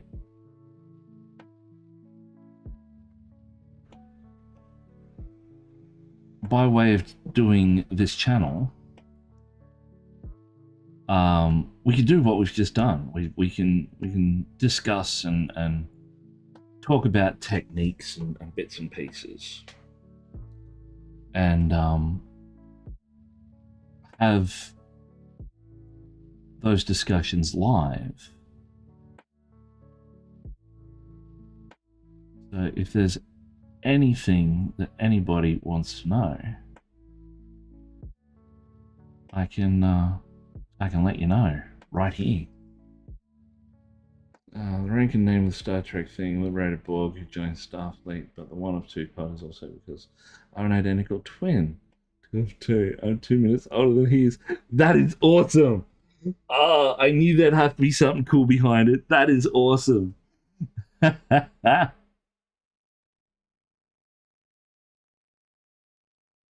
I'm glad I asked. Was not disappointed. 10 out of 10.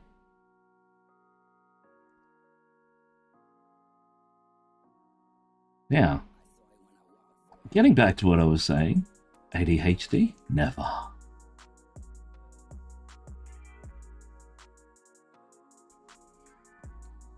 Ahoy, hoy, Reserve Taco. Welcome, my friend. Now, can you follow me on my new Instagram, Critical Paint Studios 2026, so I can follow you in return? Because I went looking for your account and could not for the life of me remember what it was, because my account's got disabled and all that garbage recently. I've lost contact with all the regulars and people that I used to talk to a lot. And I haven't had a chance to drop in on your stream, which I've been meaning to. Because be damned if life doesn't get in the way.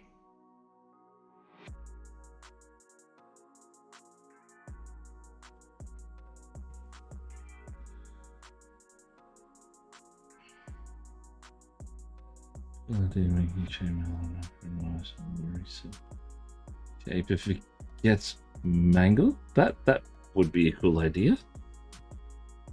Why not? Don't you want to be my friend, Taco?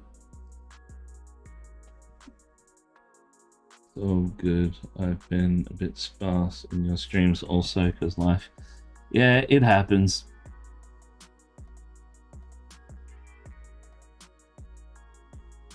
Hope you're doing okay.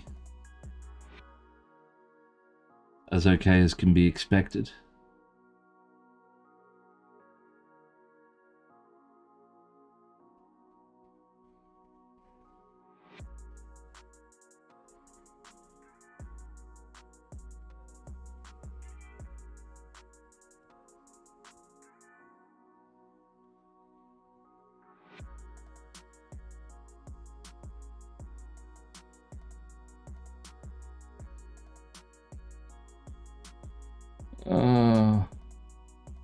Post of the full paint job, one of the LEDs, screw it up.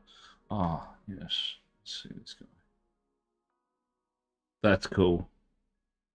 That's cool.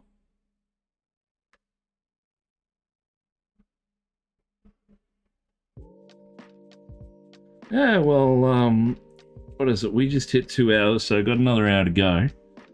I am absolutely positively dead on my feet at present, so I won't be around that much after stream this evening.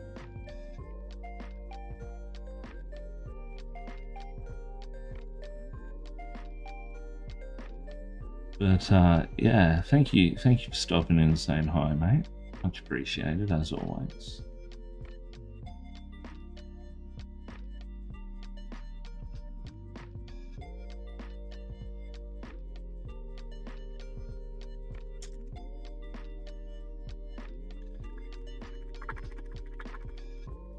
I'm talking too much. Paint's dried in my ferrule. I'll have to soak this brush.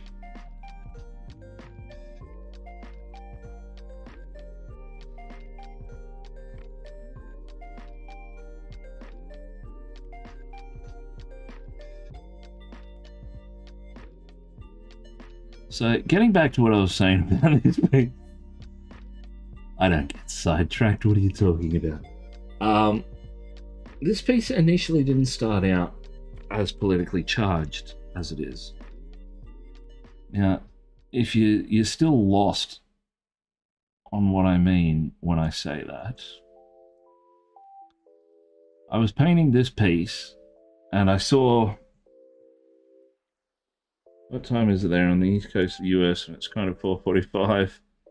I can't sleep often. It is 6:45 p.m.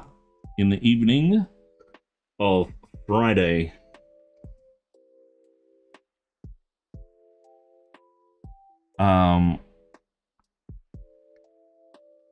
But yeah, I started painting the figures of this piece, and I realized that our little king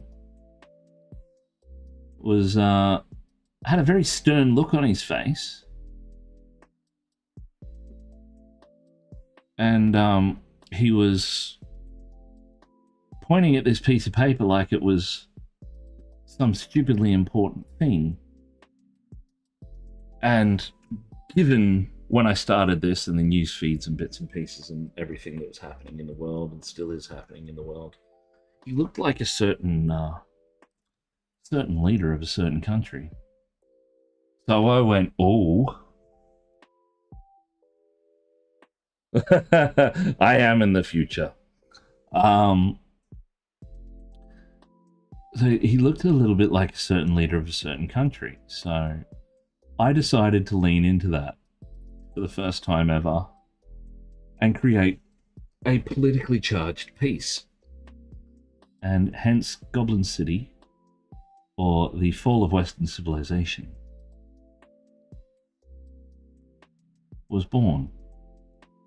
Now, notice how our king is wearing some bad orange makeup.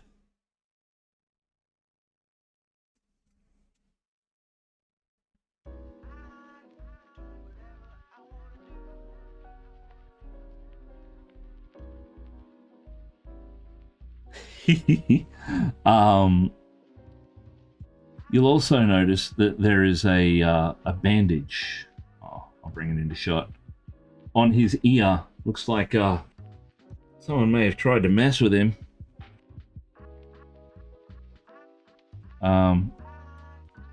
He's also pointing to this piece of paper like it's super important that the world knows that he is able to sign his own name.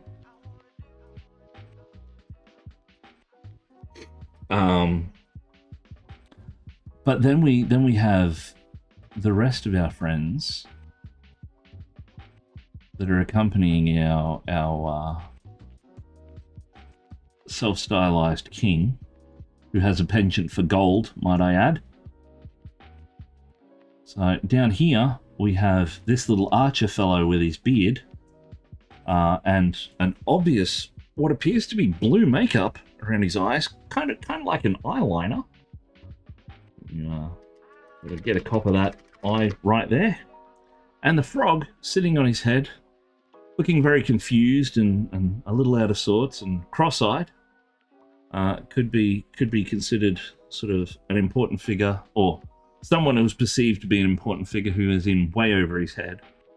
And then we come to old Sir Knight over here, who isn't that old, but in this case, old Sir Knight has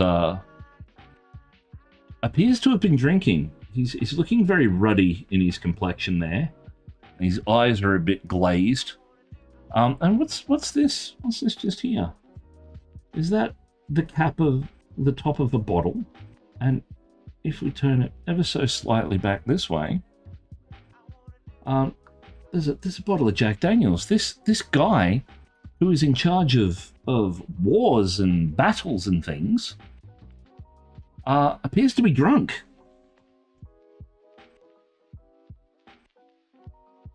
So what we have, let's be bold, let's be blunt, let's see if we get banned. I don't have any Twitch moderators or Twitch broadcast moderators. Hopefully saying that hasn't exiled me. We have a city that is at its peak. We have a king who has a penchant for gold, wearing makeup, has a damage to his ear. He's got a sort of an odd blemish on one of his hands. That could be Trump, because down here on this piece of paper, very, very faded and very, very hidden away, is Trump's signature. The little fellow with the beard and the eye makeup down here is JD Vance. The frog is Kash Patel, and Pete Hegseth is our drunken knight. So it's one of those pieces that you have to actually look at up close. And when you do, the story comes together. And that's going to be the interesting part. Now, I just noticed something that I'll need to fix up here. So bear with me.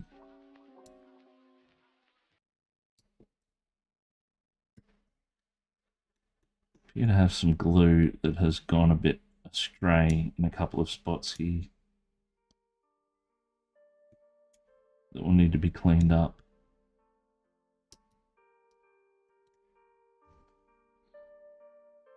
Western civilization was cooked before any of us. Oh, absolutely.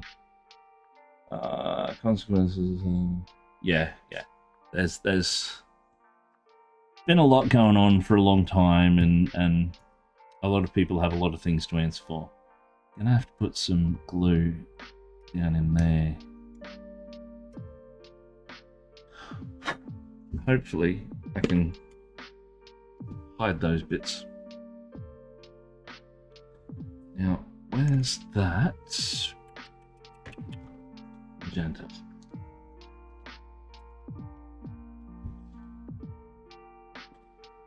Like, it's what's going on in the US currently, from a standpoint of pretty much anywhere else on the planet looking in.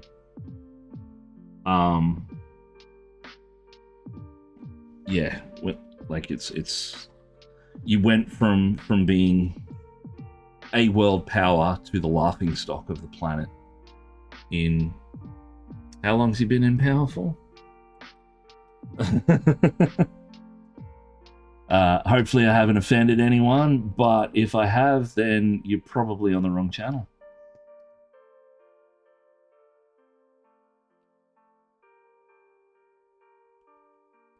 I don't like him. I don't like what he stands for. I don't like any of his friends. Anyway, by the way, I'm still doing things like I did when I was 15. I really never stepped my game up. Well, I started painting, like I've been painting now for about 9 years.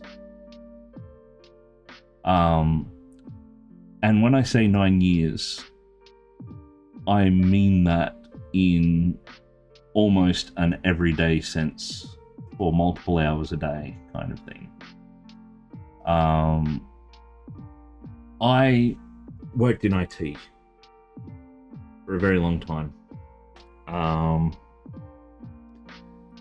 I worked for government. I looked after mobile phone infrastructure for the Queensland government for 5 or 6 years. And then I got sick. I never really got better. I just got worse and worse and worse and worse and worse. And went to the doctor, did all these tests, and it was found out that there was nothing wrong with me. I mean, I did have pneumonia for like 2.5 months, and it was a strain that was killing people, so there was that. But everything kept coming back relatively normal. I had high inflammation markers, so they were trying to figure out what the go with that was.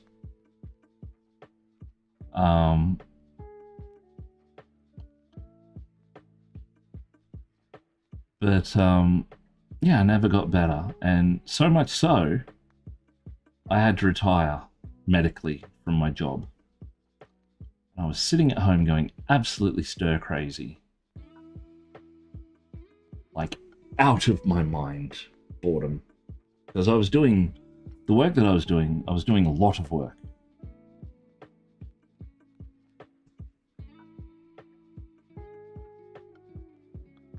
Absolutely. Couldn't agree more.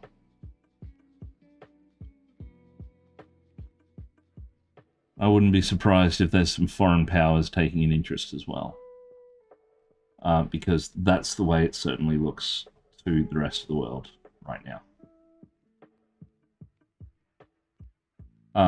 But I got sick and I didn't get better. So I had to medically retire from my job and sitting at home going crazy, and decided to keep my hands busy and paint some of the board games that I had.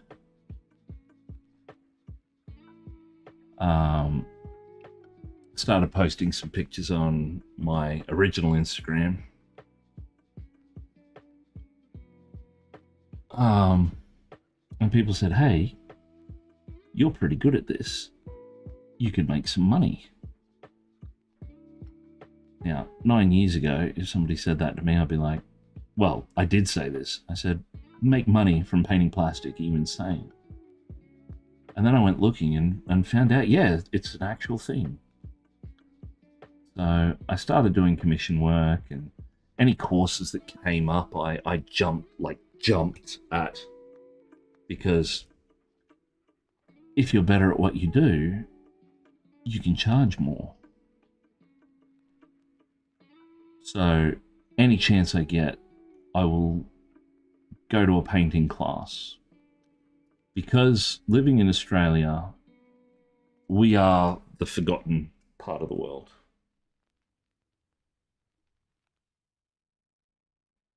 Yes.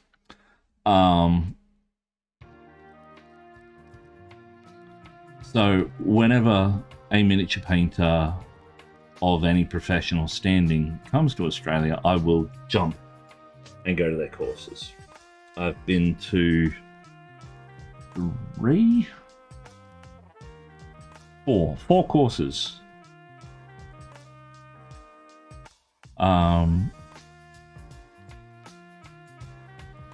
With painters of various calibers, all award-winning and all wonderful people in their own right.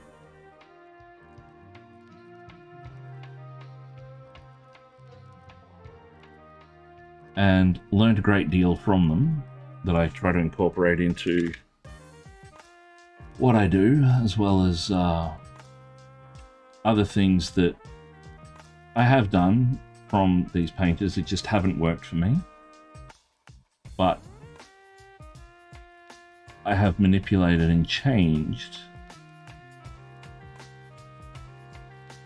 to suit what I do and how I do it. Yes. Same with commission painting for miniatures and stuff as well. The better you are at it, the more you charge. And it's to the point now where I'm at a level where I'm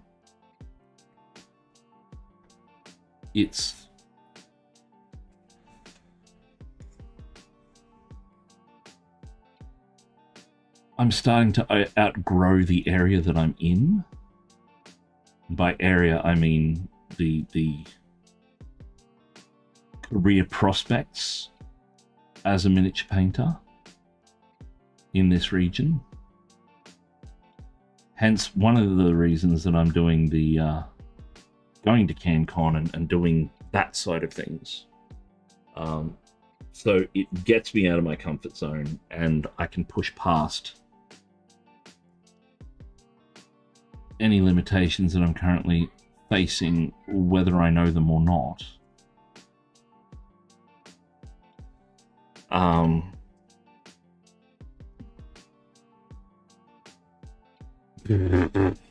Boom, boom. I'm actually a bit bigger than normal size. I'm a very tall dwarf.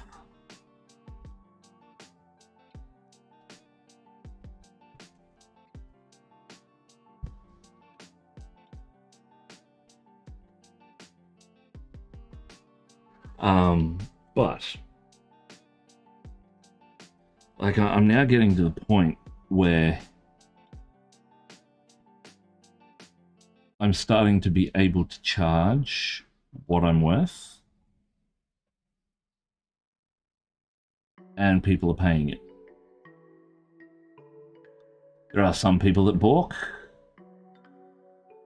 but when they realize what they're missing out on, they generally come back pretty quickly.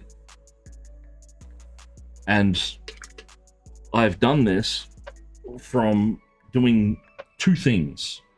One, being consistent, being the best that I can possibly be on every single job, and going above and beyond for the customer, because that's just what I do. It's the kind of person I am. You give me money, I'm going to give you my all. And doing stuff like this showcases my work. Like, this is a personal piece. This is one of mine. It's not for sale. It's not for anything. This is going into my competition repertoire. A lot of rich Chinese businessmen who pay super well for Gundam model commissions learn how to use translation apps. There's a new market for you. They get people to build resin kits. Oh, nice. Interesting. Well, I think I've sold one piece from my store to someone in Korea. The Neo-grade Sabazi are ridiculously popular. Interesting. Well, I'll see if I enjoy making Gundams, because I'm not going to do something that I don't enjoy doing. That's just one of the reasons why I'm so good, is because I enjoy what I do. I just dropped a paint bottle. I'll be right back. Crap, where did that go? Hang on. Raha.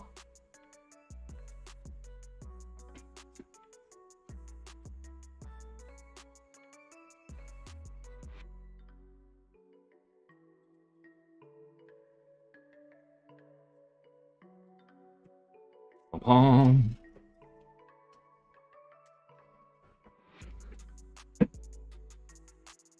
It says Sezabi. Sounds like you're just making up words. Lucas Zaba. The name rings a bell. Let me have a quick look.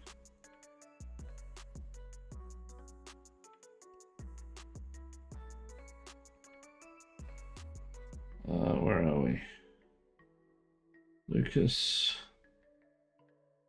Zaba.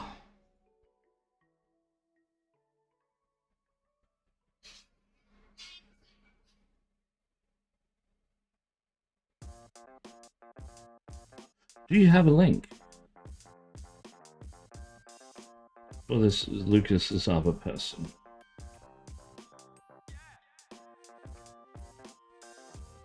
If you've got a link for him, drop it into the chat below. And I'll pick it up on this end and I'll have a look. The name sounds familiar, but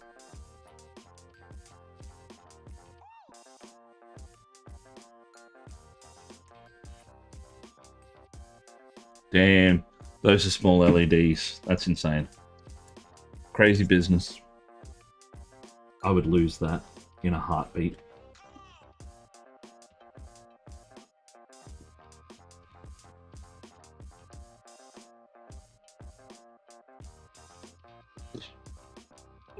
Too small, that brush. Where's this guy?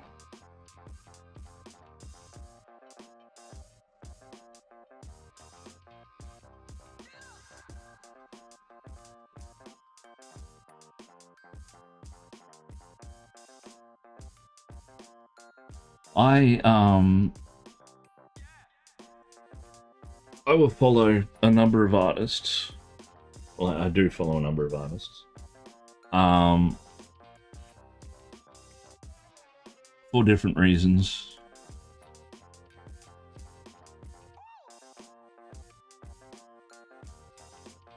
Asa Sculpts.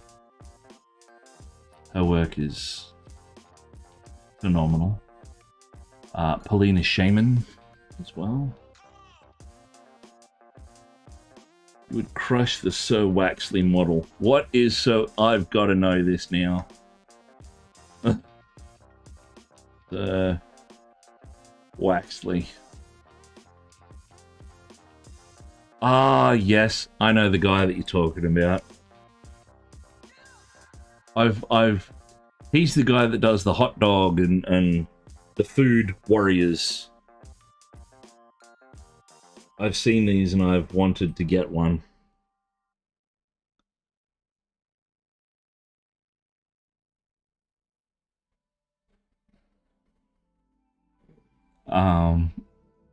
Yeah, they are very cool models. This is the true conversion kit.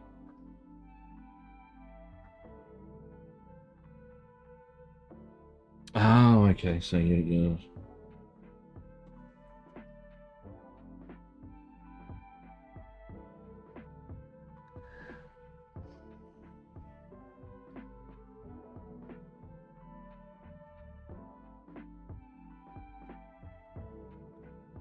We're just punching up colors on this at the moment, so we're increasing our saturation pretty much across the board.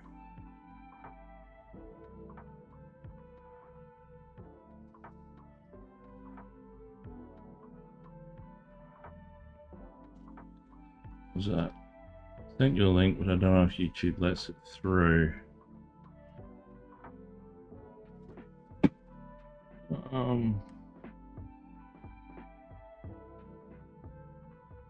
No, it doesn't appear to have come through. You can drop it on the Discord if you so choose.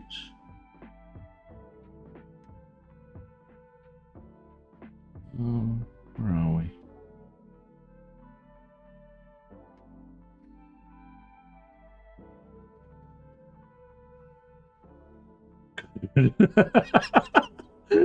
What is that you sent me? Bane. Reminds me of an old Rowan Atkinson skit.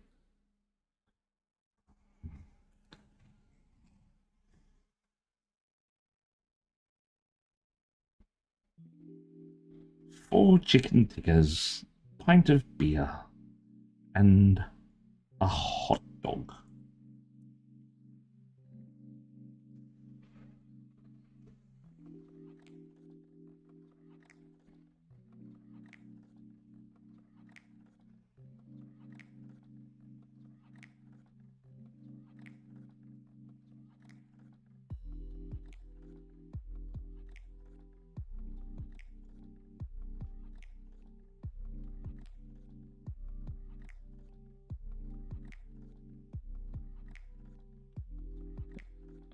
That's all right. Well, we can sort it out some other time.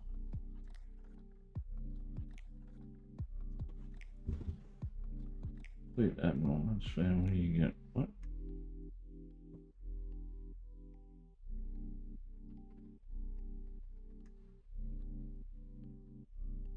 Yeah, there's LEDs, by the way. I'm looking for some pre-wired ones from Evans. General chat. Damn, that thing looks...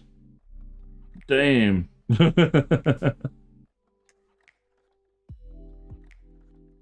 That, I'm gonna have to have a look at that video at some point, because that's, that looks pretty crazy.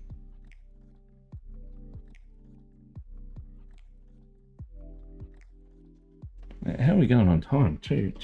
What? 2:15? My God. Time has disappeared on us yet again.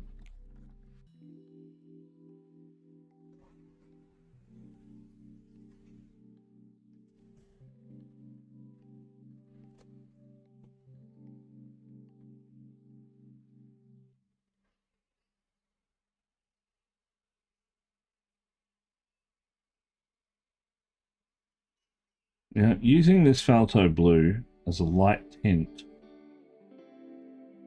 in these feathers is going to bring out the purples and reds and ultramarines that I've already done.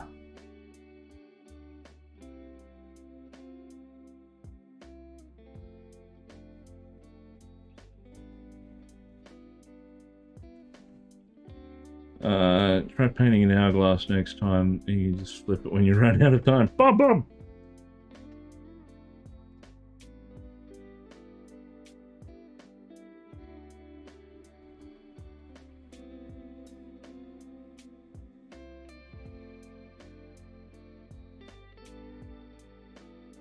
Oh.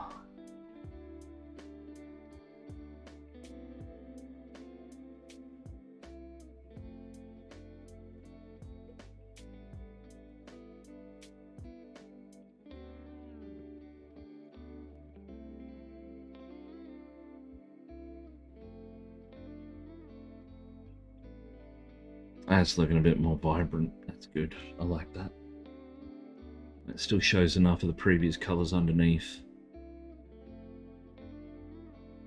Just need to do a little bit more blue around the sides here.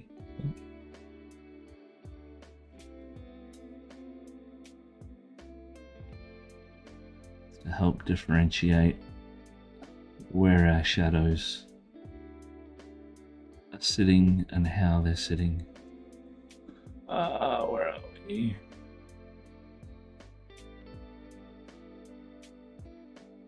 What was that? A lot of people that pay for a lot of dumb things. There's a website, literally anything public, like get a tattoo of X and Y.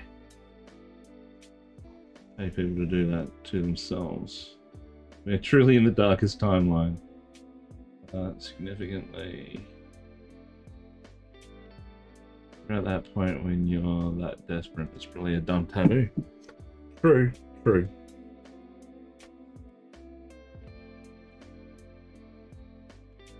I mean, there are the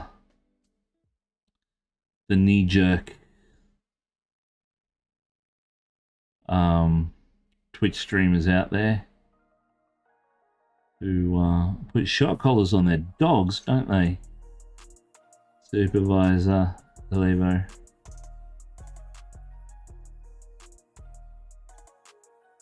Controversial.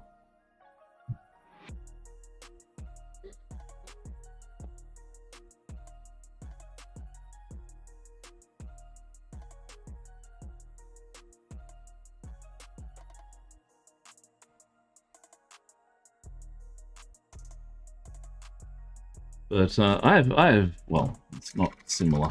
It's not similar in any way, shape, or form. I have this thing called Throne, which is a gift giving website, which has been built for streamer culture, for people to buy stuff for their favorite streamers and bits and pieces.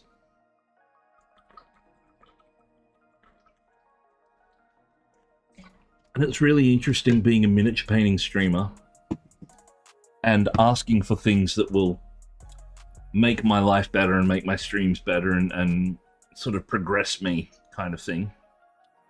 And then seeing what some of the other streamers are asking for. Like, I'll get these things are currently in getting high marks and gifted a lot on wish lists. And you look at them and it's like lingerie and jewelry and like bubble baths and skincare stuff, and I'm like, I'm not any of those people.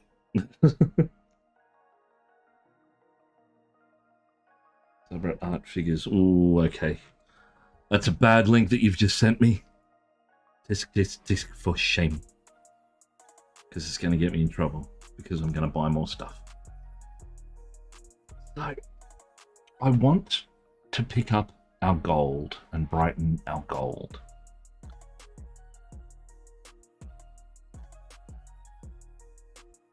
I need to drop the contrast of our gold and then build up our highlights again. So I'm going to go in with transparent yellow oxide. The Crab Mini Shellnor is good. I'm going to have a look now.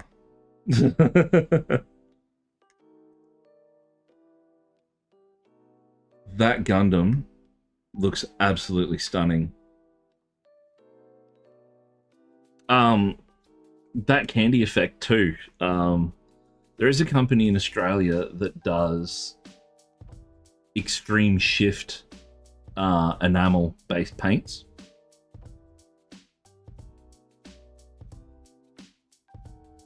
I do love the mushroom ones that he's made. That turtle one is cool. So is the octopus, El Barilo. Oh yeah, Shellnor is cool.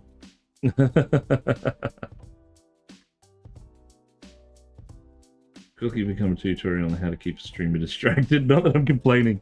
I'm easily distracted. But getting back to that Gundam finish. Now, this here, there's a company in Australia called SMS, the scale model supplier. Now, as you can see, the top of this bottle is completely clear, and the bottom has a little pile of pigment. Now, this is their Color Shift Extreme Supernova.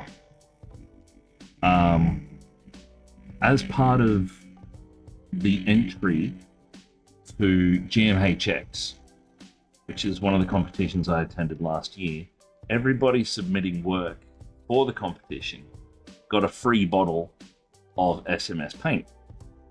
And this is the one I picked because, well, you'll see shortly. You can even see a little bit of it in the background now. But like, it is ridiculous in what it can do. It's like, there's greens, there's blues, it's everything. Green, gold, and magenta, it says, but there's yellows, there's, yeah, it's a gorgeous paint.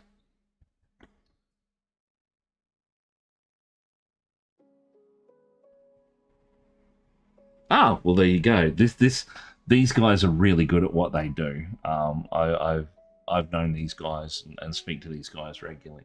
I don't use their paints an awful lot because I have become set in my ways and I have a routine. But for special stuff, I'll get a couple of their bottles.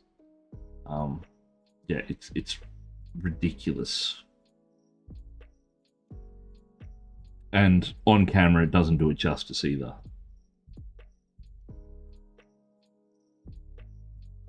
Trying to get a different angle on it so you can. It's got this really amazing green vibe, like emerald green to it as well. Mood Ring Gundam. But yeah, you can use it as a filter paint, like a almost a clear gloss over the top, and it gives. Say if you did for that one, you would do the candy red. You would build up your reds through crimsons and do your highest highlights in like a pyrrole red.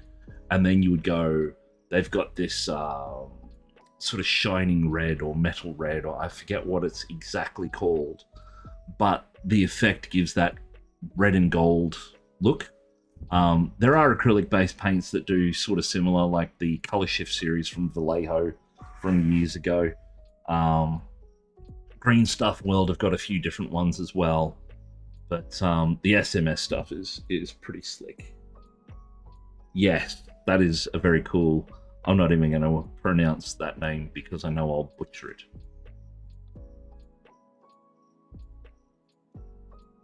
Yeah. I think I need to build up that face a bit more on our king. Yes, it is. That is awesome.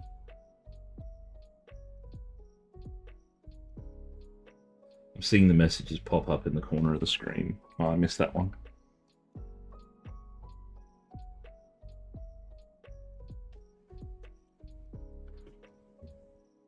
Oh, now I'm not getting them anymore. Lol. Whoa. That's cool.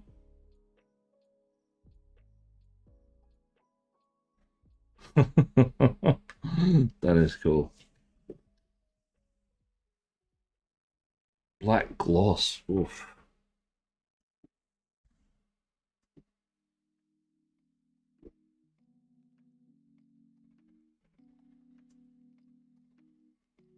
I'm just trying to build up the highlights and transitions.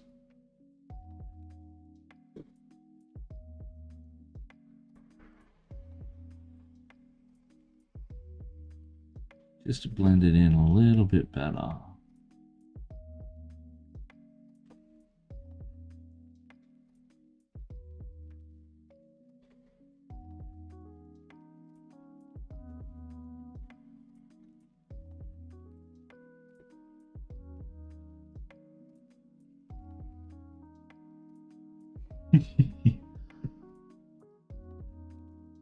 Started a thing in Discord.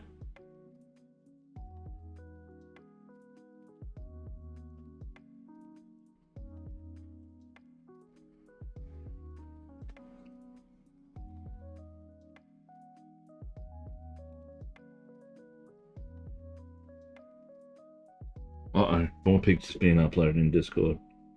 Created a monster. Really? I know that there's problems in Canada because they've got laws and stuff about what chemicals can be used in paints and bits and pieces. I didn't know there was an issue with certain paints in the US. Interesting.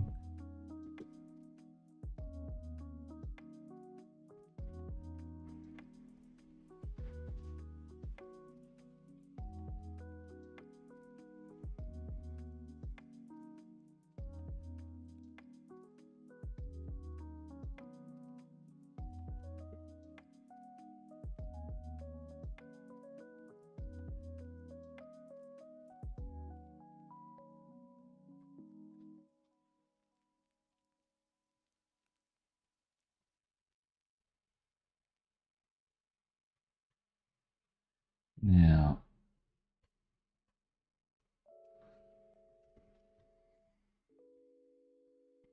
yeah, I think about there. A little bit of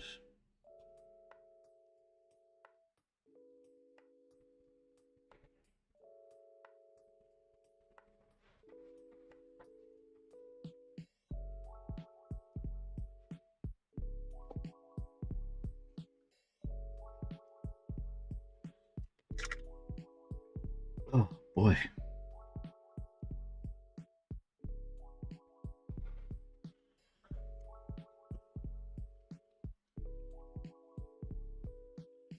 So,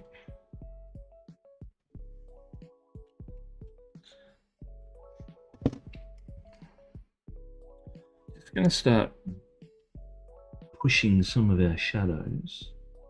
We'll start that by adding in some of the transparent oxide. You see the product labels here. Virtually anything you buy these days is some form of warning in the state of California about potentially causing cancer, which is appropriate given the people that live there. Sorry, not sorry. I've heard that previously, actually, about the whole everything in the state of California can give you cancer, according to product labels, which is hilarious. Which also says to me that people in California may be a bit stupid because they need all those warning labels. The age-old adage of we were a lot better off before we started putting warning labels on things because Darwinism.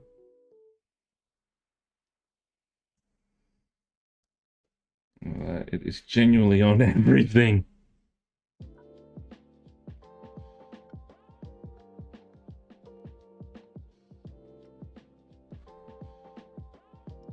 Are you sure it's not the creators of South Park pretending to be Canadian and trolling everything? Be careful, buddy. That could give you cancer. Cancer, buddy? Yes, cancer at the butt.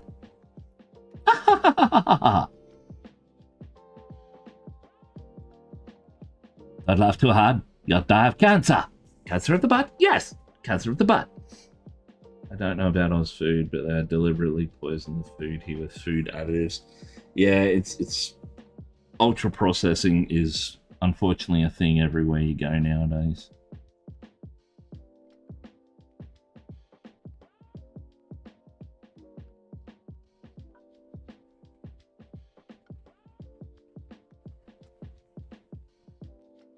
No, that would be less ridiculous. You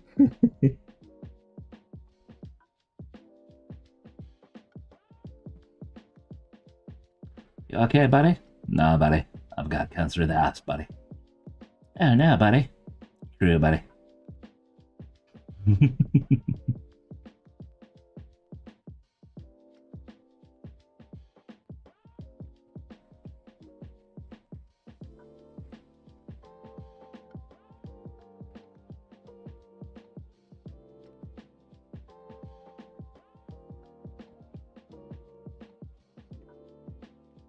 Oh, boy. Not your buddy, buddy. I'm not your... What is it? I'm not your buddy, friend. I'm not your friend, guy. I'm not your guy, buddy.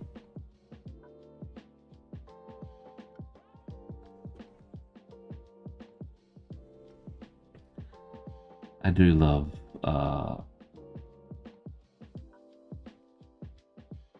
certain types of character.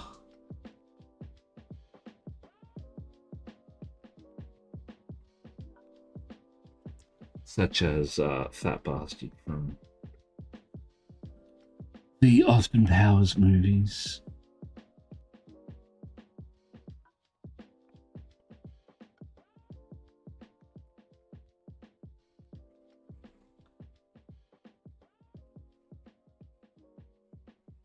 Anything that I can mimic well.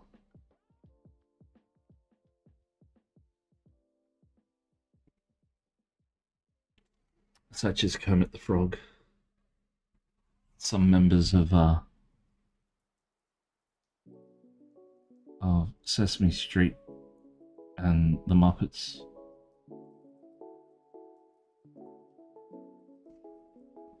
Without Austin Powers, the Austin Powers movies would be perfect. No. I'm sorry, but the Austin Powers movies were awesome. And they were awesome because of Austin Powers.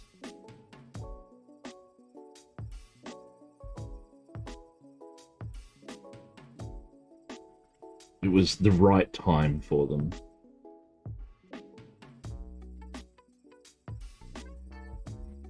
Having said that, they couldn't be made now.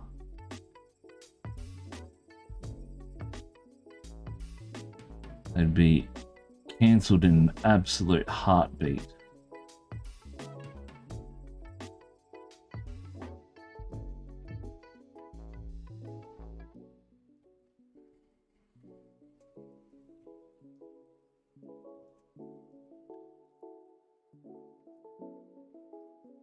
There was very early rumblings of Shrek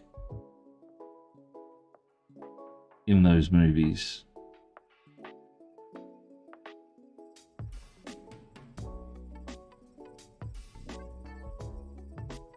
I must admit, Michael Myers was on a bit of a roll during that time.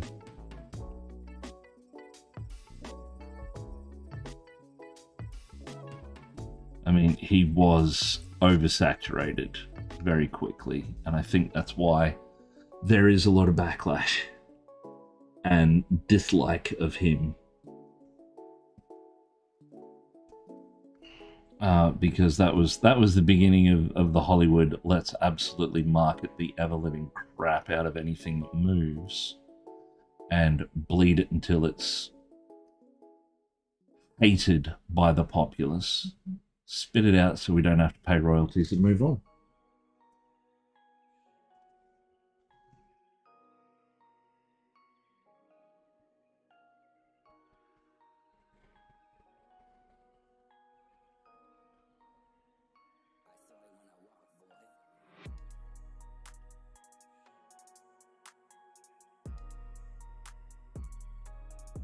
You mostly do hand painting. Most of the time I do. Depending on if the airbrush is required. I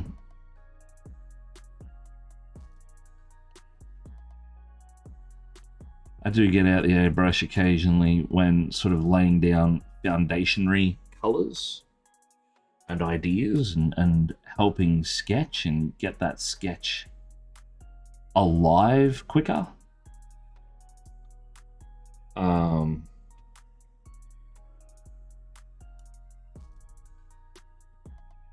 But I'm primarily a brush painter, yes.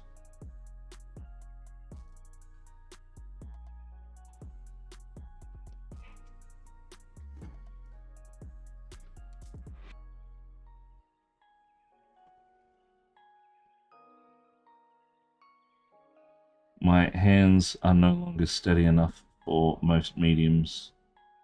I'm not a good sculptor.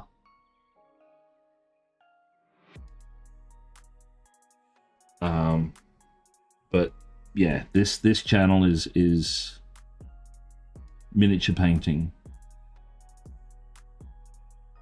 I don't game on here. I don't I teach.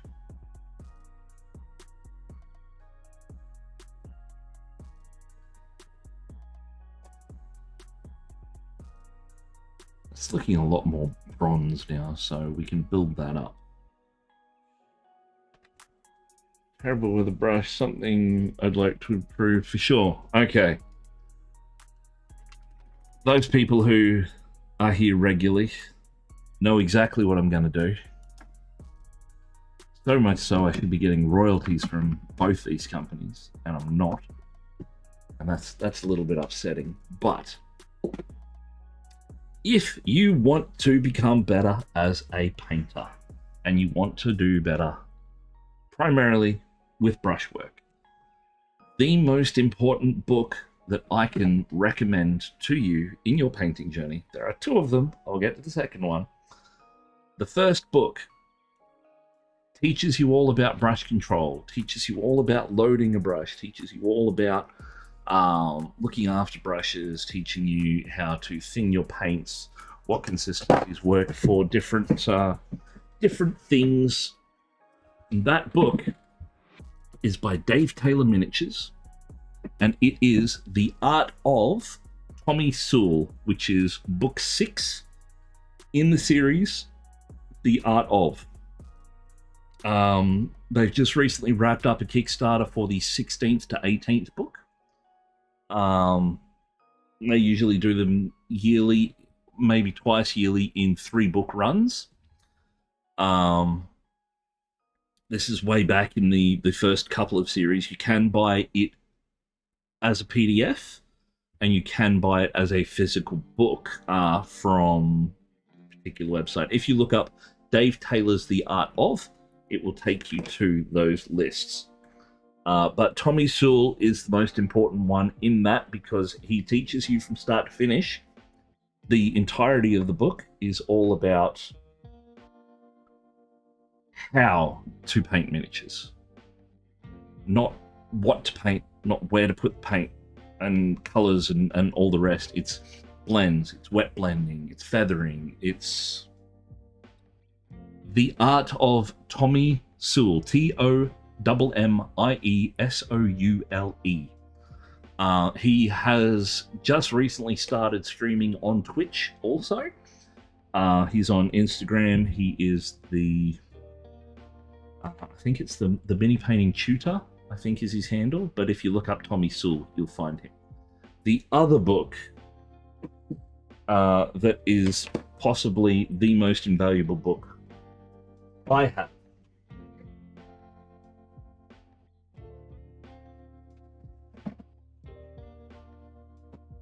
as a miniature painter, Tommy Sewell, that's the one. This is the other book. This is James Gurney's Color and Light. This thing is, in my mind, volume 5. I thought it was volume 6. Oh well, I always get the volumes wrong. But Tommy Sewell is the one you want. This book, in my mind, should be the miniature painting guidebook. Bible. There we go. It explains color theory. It explains light and how light affects color theory.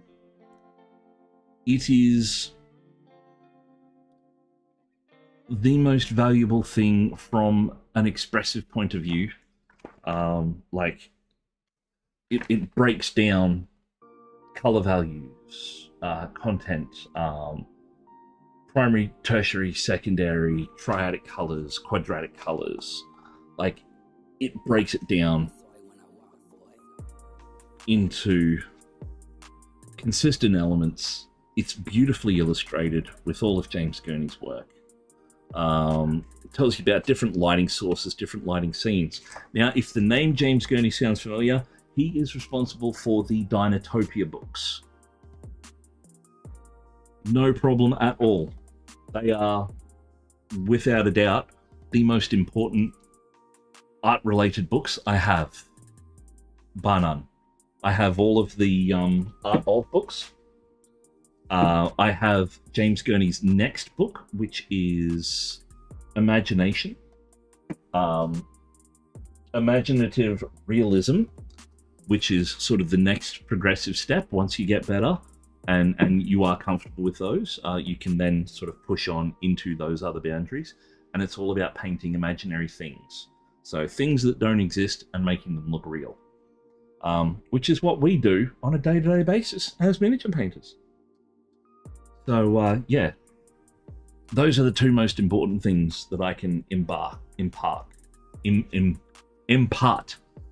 My God, my words are bad today.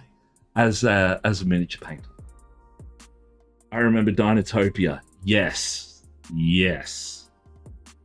I grew up with Dinotopia, so yeah, I love those books. But I need to break away quickly. Let me see what that message was. I'm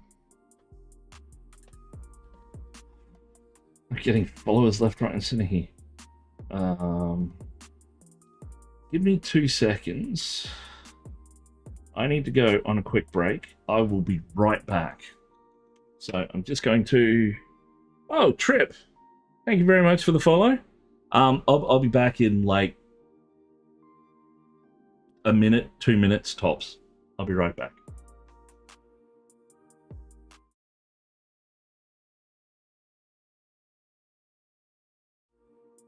Thank you very much for hanging around, Zaku. And yeah, thanks for stopping by on YouTube. Yeah, I'll be right back.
leave my pants out of this. Oh, paints. I misread that.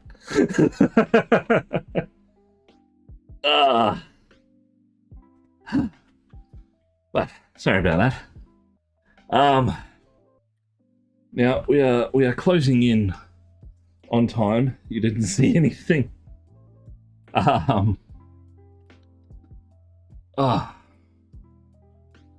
Our next steps are going to be building up our various golds and brasses and bronzes, which we've started doing on the crown here, as you can see.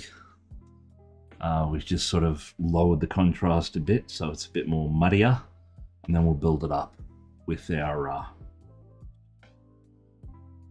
various yellows back up to a nice gold. Same with these bits, the pommel, the bell. We'll make the bell and all his jewelry a bit more gold as well, so we can work on this for a little bit longer. How are we going? We've got 13 viewers on Twitch and 2 watching over on YouTube. Welcome to the folks on YouTube.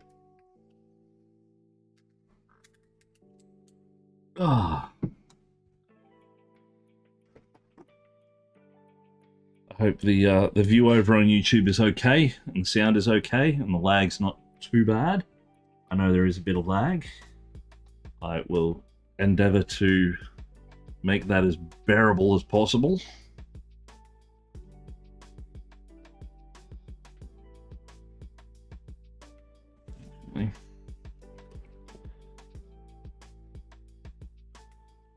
There it is.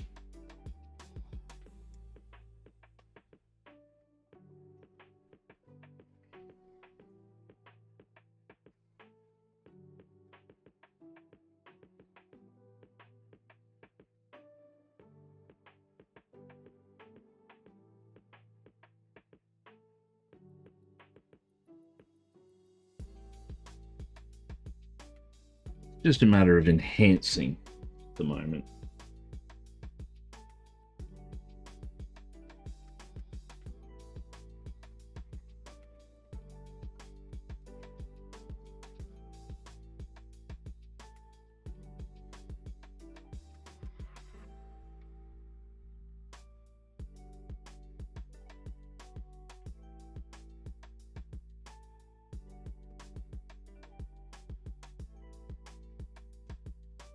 But yeah, I hope everyone's had a good evening. And we've learned some stuff. We've made some new friends, which is good.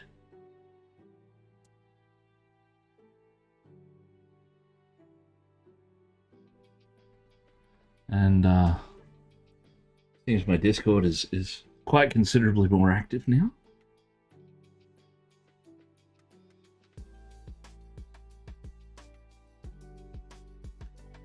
So thank you.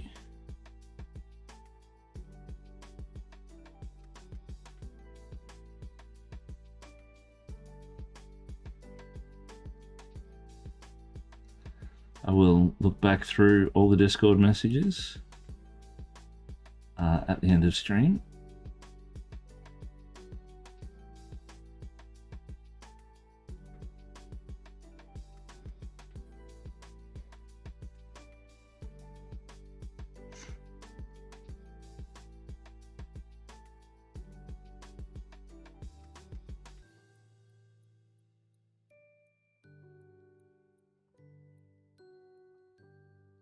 Now, hopefully, we can get a bit of an audience happening over on YouTube, and we can get a bit more of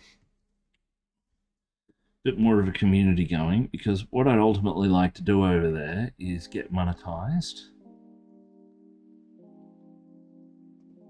just so there is sort of an income stream happening from that. I can then build up and work on.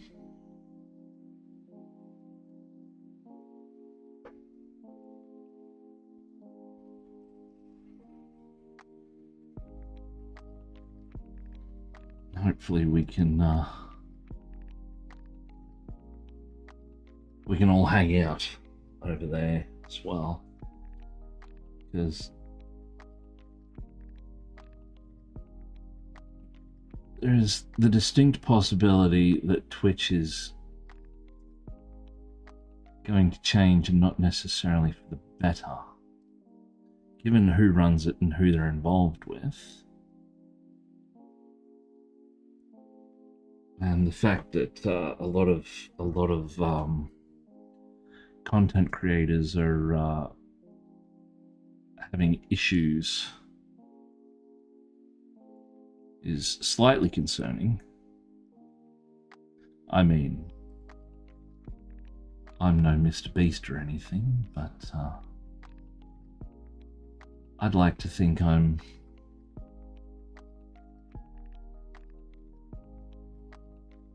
doing something that is of benefit to people.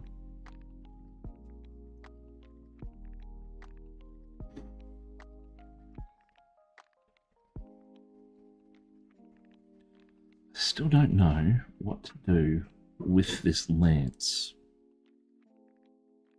I think it needs something, but I'm not exactly sure what. Yeah, I know. Everywhere can be. But until someone makes a platform that is for creators by creators, kind of all in the same boat, unfortunately.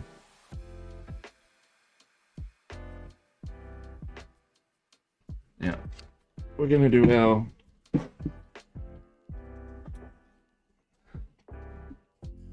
so this is something I like to do for those new folks kicking along with us for the first time.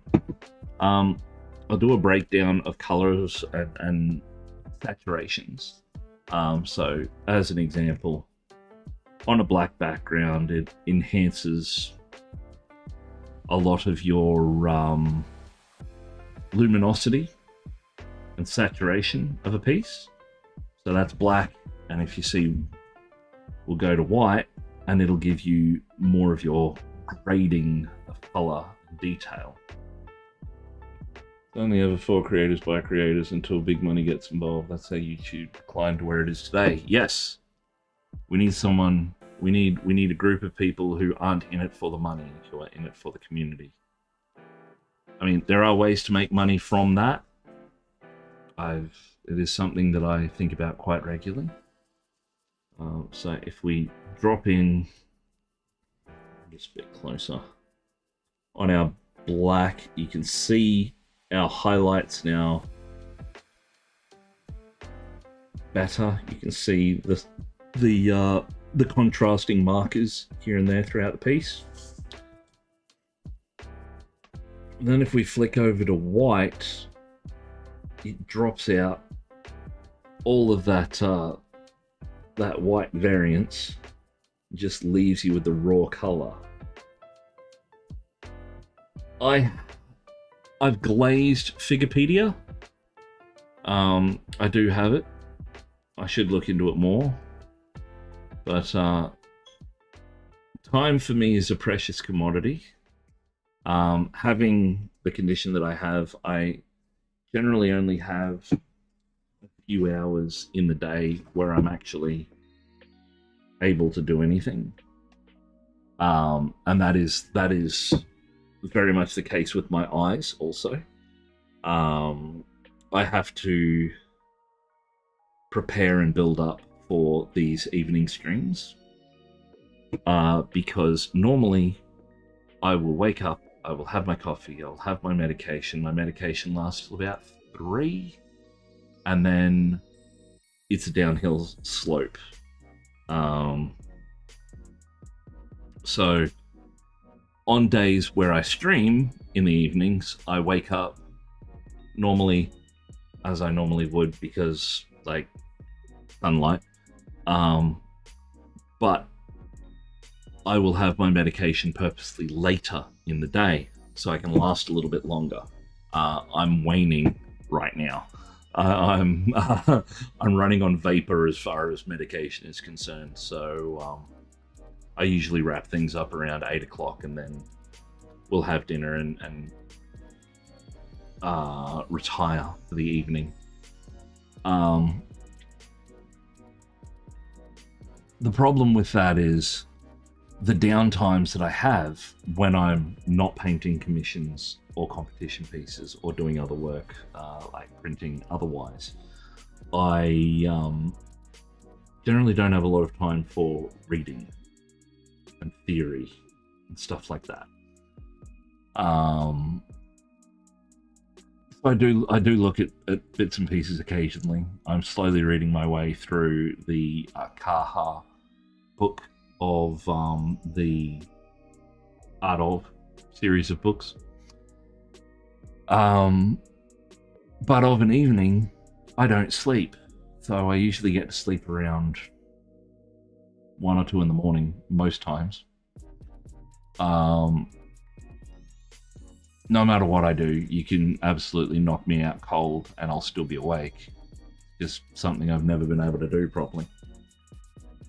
Holy, I've done the first burns of my fireplace. God, it stinks to high heaven. I closed one of the grates on it, so all my fire alarms went off. What a cluster. I hope I haven't missed much of the last hour. Sorry about that. If it's autoimmune, look into benzidol, CFX flare. It was a parasite problem. I have multiple conditions. I have 4 different forms of arthritis. I have fibromyalgia, I have chronic fatigue syndrome. I'm pretty sure I've got POTS. I've got Ehlers-Danlos syndrome.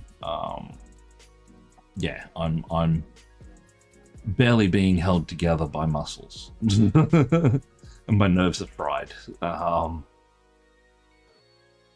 So yeah, it's multiple different things, but I've been on pretty much everything that is currently available. There is a new drug out for fibro, which I haven't been able to access yet because it's not available in Australia as yet.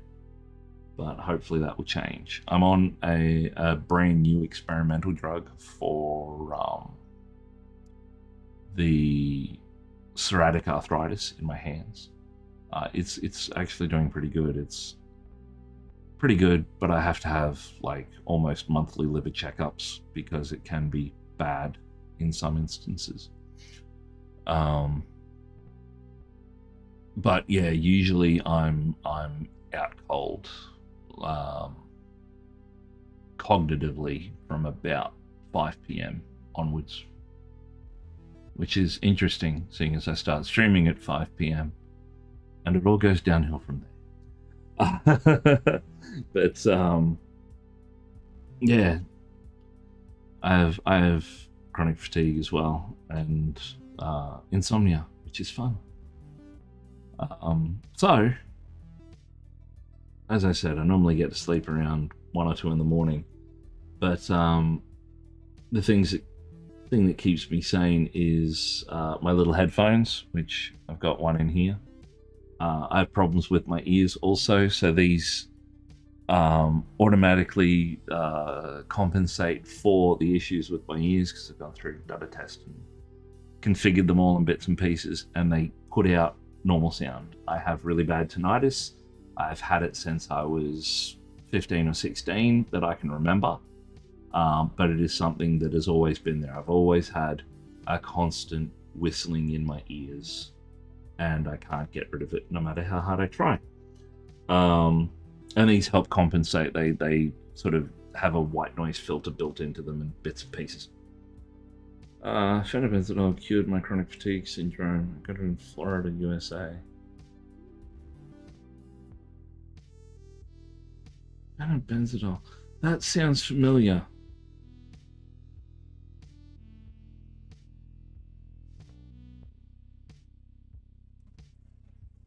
Let me just Google that. Broad spectrum benzene, very immersed in street parasitic viral infections. Okay. Yeah, I've been through all the bug studies and bits and pieces as well, and they haven't found anything, unfortunately. Mine is due to massive trauma to my immune system. I got chickenpox when I was 27, and it damn near killed me. And I'm pretty sure that kicked off the rest of the issues, and they stack. And you collect stuff like Pokemon with conditions like mine, unfortunately. But I listen to audiobooks, and since I've started, like, I never thought I'd listen to audiobooks. It's always been a thing that, like, hearing someone talk about something for ages just never resonated with me, mainly because of my ear problems. But now that I've got these things, I love listening to music. I have to have some form of music going. The music you hear on stream is what's being plugged into this ear at the moment. So I've constantly got that music happening, and that's what allows me to hear alerts and bits and pieces. But I fell in love with the Warhammer books. Someone recommended Eisenhorn to me, and I read part of it. I actually read part of it, and then I thought, they said, oh, give the audiobooks a shot. So I did, and I fell in love. I've gone through all of the Inquisitor series of books, so there's currently 8 in those, and a couple of subsequent stories. I've gone through the Warhammer Horror, I've gone through the Warhammer Crime, I've gone through Baggett and Clod, I've gone through the Age of Sigmar, oh crap. The Witch Hunter and the Soldier. I forget their names. Those books, which are classed as Warhammer Crime, the Warhammer Horror I really enjoyed. But I'm currently making my way through the Dawn of Fire series, and I'm up to the second last book in that, and I'm loving it to bits. It's really well done. Now, we have hit our time, so I must be fleeing for the evening. I won't drop you in on somebody else's stream because I've got the 2 different groups. I've got YouTube and Twitch, and when I drop in on somebody else's stream, it will only push the Twitch people across. So I'll have a look and see who's on, and I'll see if there's anyone cool on for those folks that are here.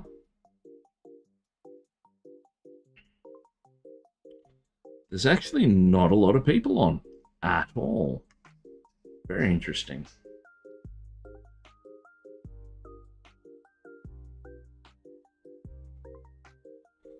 So we've got Sigzoff, we've got Ginger Beef, we've got Collard Greens.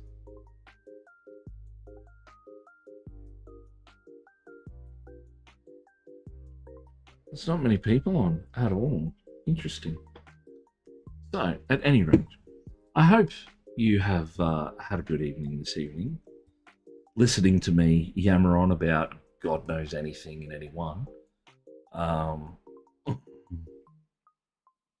And if you've got any questions or anything, hit me up on the Discord, or hit me up in the chats, or hit me up on Instagram. I'm always on Instagram. If there's anything you'd like to know about my setup, what paints I use, things like that, I will find those recipes and I will post them in the Discord.